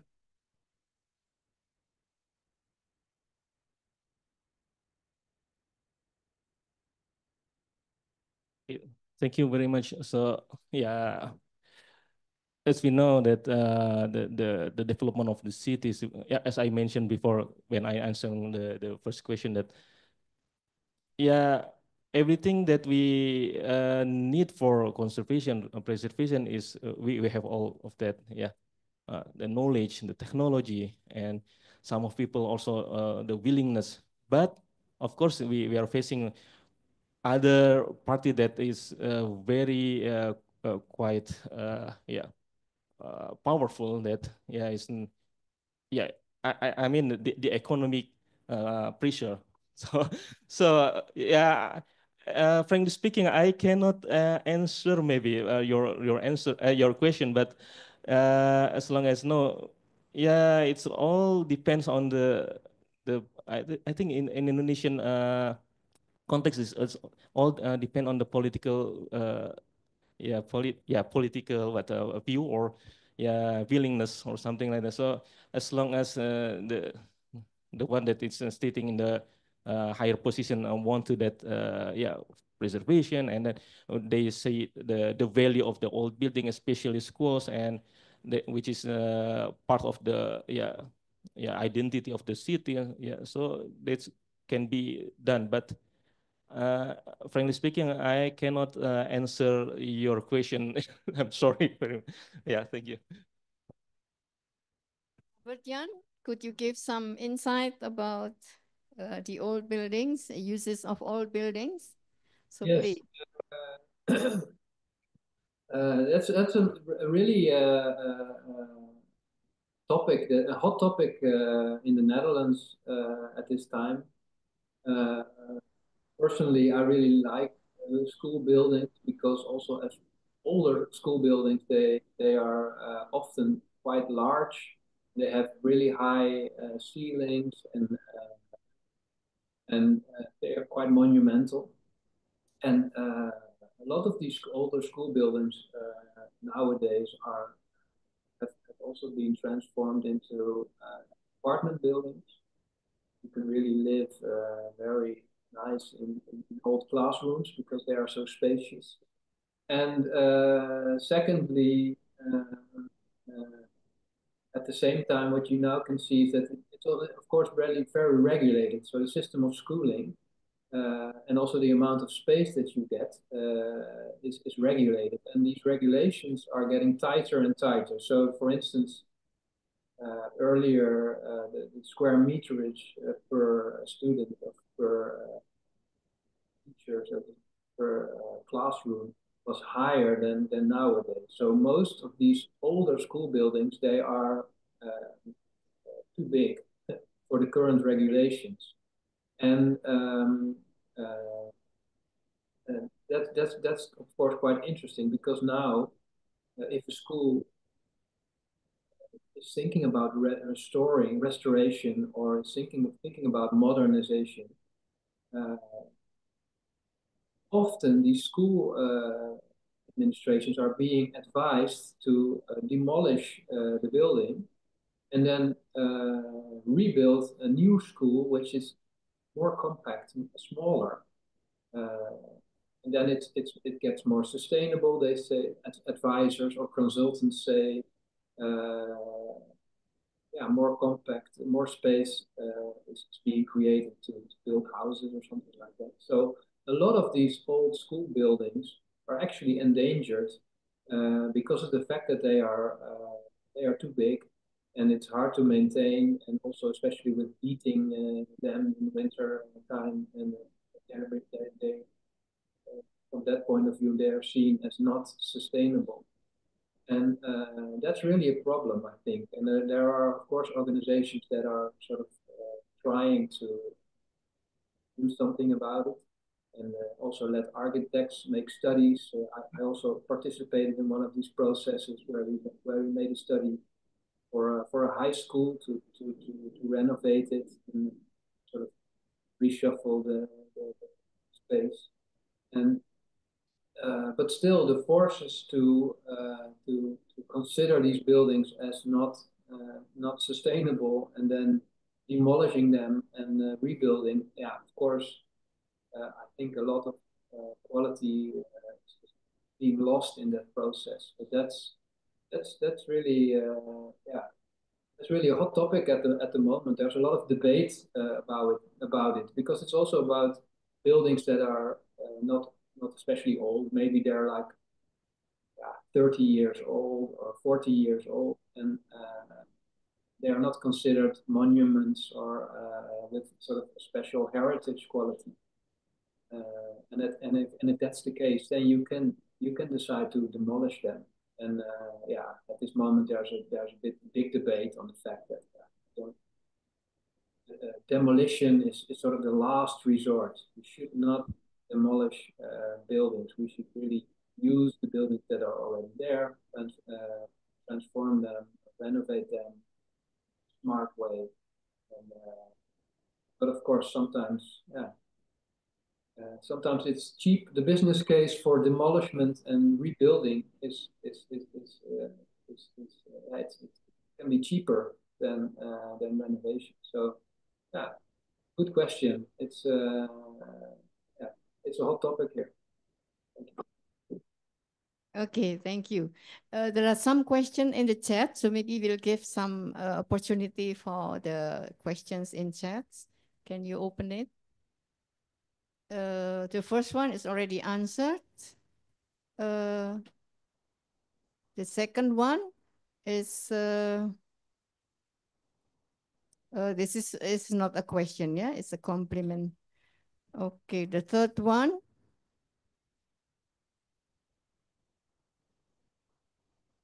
Can you make it from the first to the, so that you don't lose? Oh, di mana ini question ya? Nggak ada. Saudara, no question. Bisa pertanyaan langsung, Bu? Oh, raise hand. Yeah, so please, yeah, raise hand. So maybe, can you ask the question? So Mr. Indra, I could not remember because it's already gone. Iya. Halo? Kan Pak Indra, ya. Iya. Nama saya Indra Samsul Bahri, Bu, dari Makassar, Bu. Bisa saya bertanya pakai bahasa Indonesia saja, Bu? Ya, Iya. silahkan. Iya, begini, Bu. Tadi kan saya sudah melihat dan mendengar semua penjelasan dari narasumber kita ini sangat menarik, Bu. Ini kan dibahas tentang bangunan peninggalan kolonial, istilahnya saya bilang kan. Kalau saya, Bu, bahasa sederhananya seperti itu. Ada satu pertanyaan dengan saya, Bu, tapi mungkin ini bisa dijawab dengan 3 narasumber sekaligus. Pertanyaan saya itu, kenapa bangunan peninggalan Belanda itu tidak diikuti lagi di perkembangan modern sekarang ini, Bu, yang di Indonesia?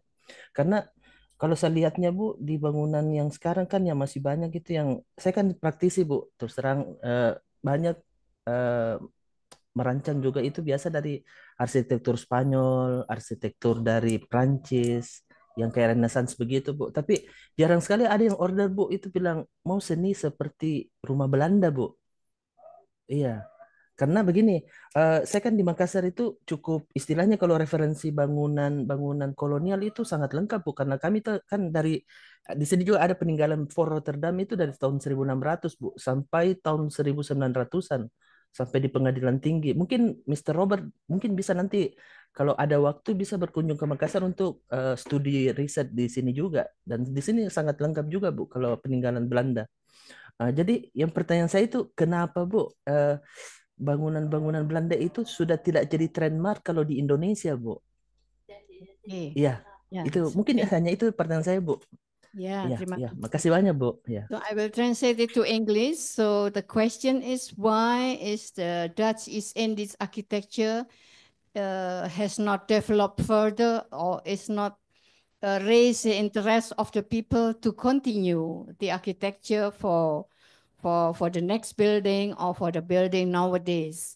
Compared to the French architecture or the Spain architecture, it is applied again in the modern building. But why Dutch East Indies architecture is not continued or is not explored further by the nowadays architecture?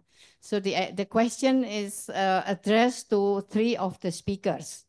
So Mr. Robert Jan, you have the first chance to answer the question. That's a good question. I think, and that's also what I'm working on. It needs to have, it needs focus. The topic of this heritage, and I think, within academia,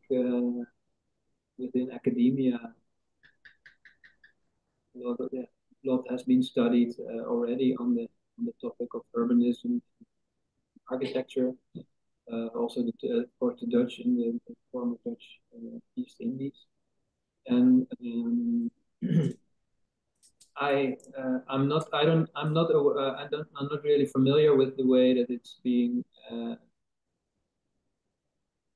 valued locally, so in Indonesia. So I want to learn more about that. But I think it also has a lot to do with the narrative of it. So a lot of focus has been on the colonial from the colonial or the European point of view, and also focused on architects that were working on the buildings. So Schumacher, and has been named McLean Pond, for instance, or Karsten.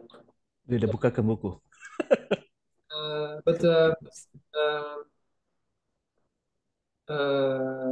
But I think it's about the narrative, and the narrative the climate change and the way these buildings are fitted for dealing with climate, that makes it really relevant to look at this architecture again, not as something that is sort of dead, but that something that can be revived and live today. Yeah, Okay, thank you, Pak Arif. Baik, saya jawab pakai bahasa Indonesia juga. Ya, terima kasih Pak Indra pertanyaannya. Tapi saya mungkin tidak punya jawaban yang akademik ya. Yang pertama, memang betul kalau saya berada di bangunan rumah tinggal kolonial itu merasa lebih nyaman ya, lebih adem segala macam. Tapi kenapa sih kok nggak dibangun lagi seperti itu ya? Nah, kalau dugaan saya gitu ya, pertama karena memang kan untuk bangun bangunan seperti itu jadi mahal banget ya untuk zaman sekarang. Tanah yang luas, batanya aja 1 bata berarti kan. Itu berarti kan cost-nya udah sekian kali lipat gitu. Ya, itu mungkin ya, itu punten ya kalau ini jawabannya tidak terlalu akademik. Yang kedua adalah kalau ini juga lebih nggak akademik lagi, kemungkinan besar orang Indonesia melihat bangunan ala kolonial itu kuno gitu. Jadi ketika dia membangun bangunan baru yang modelnya kayak bangunan kolonial nanti disangka bikin bangunan kuno lagi gitu. Mungkin ya itu maaf ini jawaban tidak akademik tapi itu yang ada di benak saya saat ini. Sementara kalau mereka lihat dari yang lain, oh Spanyol itu kemudian tren juga di luar negeri segala macam, nah mereka meniru gitu. Jadi ingin sesuatu yang tren di luar negeri juga mereka rasakan di sini, walaupun kadang-kadang juga berbeda hasilnya gitu. Mungkin itu mungkin dari saya. Terima kasih. Dari Bintan, ada komentar atau tanggapan? Silahkan Bintan. Halo, ya baik. Kebetulan sekali, Mas. Beberapa tahun yang lalu saya sempat ada diskusi dengan teman-teman arsitektur mengenai kenapa tren orang-orang itu sangat menyukai tipe-tipe rumah mewah. Jadi mungkin kalau penjelasan saya setuju dengan yang disampaikan oleh Pak Arief bahwa mostly itu memang karena biaya yang mahal, cost-nya, dan juga pasti sulit ya menemukan lahan yang luas untuk membangun bangunan, karena memang bangunan Belanda itu mostly dia berada di tengah lahan untuk agar sirkulasinya bagus. Nah, tapi dari diskusi yang pernah saya ikuti itu, jadi teman-teman saya pernah mewawancarai beberapa pemilik rumah mewah di Bandung, dan mereka rumah mewah yang bentuknya seperti Perancis, seperti kolom-kolom Yunani yang seperti rumah mewah yang pada umumnya kita tahu. Dan pemilik tersebut sebagian besar menyatakan bahwa mereka menyukai gaya tersebut karena eh, tampak mewah. Jadi sebagai show off seperti itu. Kalau sedangkan yang disampaikan Pak Arief tadi kan rumah Belanda memang mostly bagi kita orang awam mungkin melihat di luar orang akademis arsitektur mungkin melihatnya rumah kuno, rumah Belanda atau mungkin kayak rumah angker gitu kan. Nah, tapi kalau berdasarkan diskusi dan juga data yang pernah dikumpulkan oleh teman-teman saya, beberapa pengakuannya seperti itu. Jadi mungkin memang sulit untuk membuat tren itu lagi karena memang sekarang keterbatasan lahan terutama di perkotaan menyebabkan orang bisa sulit untuk membuat rumah dengan lahan seluas rumah-rumah kolonial seperti dahulu. Mungkin seperti itu. Oke, ya saya kira jawabannya atau pertanyaan dan jawabannya membuka kesadaran kita itu bahwa ya heritage tidak selalu mudah untuk diulang atau untuk dibuat kembali gitu ya.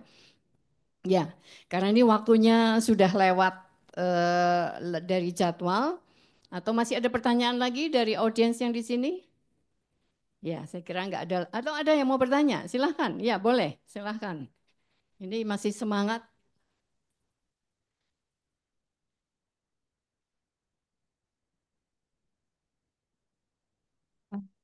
In the presentation delivered by Mr. Robert, there was a mention of classification of gallery houses based on how their special configuration and architectural form adapt from the concept of the pendopo, and several examples that mentioned by Mr. Robert also from gallery houses from Java.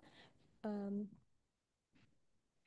uh, Based on my observation, similar gallery houses not only found in Java but also found in another island, such as Sumatra, and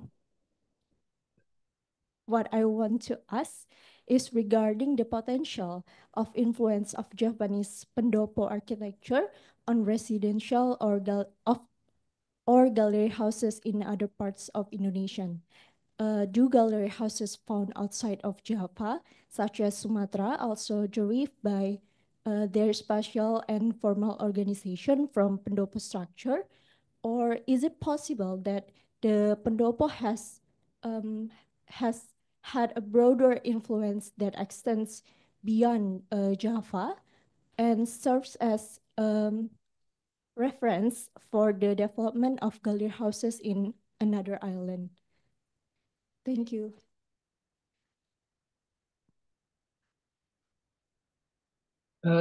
Thank you very much for this well-articulated question. It's a very interesting question, and it's something that I must say I don't have immediately an answer to, but it is something that I want to research in the next couple of years. I think because not very much has been written about it. So also this reference to the pendopo, that is something that is mentioned in literature, but it's obviously, it's not literally the pendopo that is sort of that was made into a house. There are more forces at work there, but it is. I'm convinced that it was a really influential. It had a big influence. Transformation into a gallery house, and the Dutch presence in Indonesia was first very much based on Java, and I think that's why that's the origin. And later on, this house type spread out over the entire archipelago. And in August, I will be visiting Sumatra and looking at houses there. And I already saw some elements, and it has the stairs leading up to the gallery, for instance. And it struck me because I think that there's a relation with more locally the longhouses on Sumatra, and so I'm also very curious which influences of other sort of local house types sort of are integrated into gallery houses, depending on which island they were made. But I think still the origin is Javanese, so to say. And then you have all these kinds of transformations. But that's something that I really want to research, do more research on. And then also pointing out that's I think also it could be very interesting for in Indonesia as well, that the development of this housing type is fueled by looking at local traditional building culture. So the European point of view of making a house was really left behind, and the house type that developed was really local, and in that sense really from sort of trying to be sort of adding on to this traditional way of building. That gives it a lot of value as shared heritage. So I'm not really able to answer your question entirely, but I think it's a very good question, and more research. I want to explore this more. Thank you. Okay, thank you. So it indicates that it's not about the Dutch or the Indonesian, but it's interesting was the terminology used in the last sentence from Robert Jan, the shared heritage. Maybe that's now what's interesting us. So it's not about how the Dutch influence the Indonesian or how Indonesian influence the Dutch, but how the Dutch and the local or the Indonesian people, when they are meet together, they create something different and something unique maybe, which is completely different from the Dutch or the Indonesian itself. That's what now is interesting to learn. How is architecture developed and how is architecture merged or transformed? So maybe that that indicates that what we think about architecture should be completely different. It's not who is the more powerful or who is the more less powerful, but how could we combine and work together to create something new, which is worth, which is creating a better environment, for example, responding to the climate, for example. It's not the Dutch or the Indonesian who knows better how to handle the climate, but when different people meet together, then we can think about responding to the climate differently and maybe more creatively. Maybe that's a closing statement from us for our webinar today. The lessons is, what could we share that we could create something better or something good for all of us.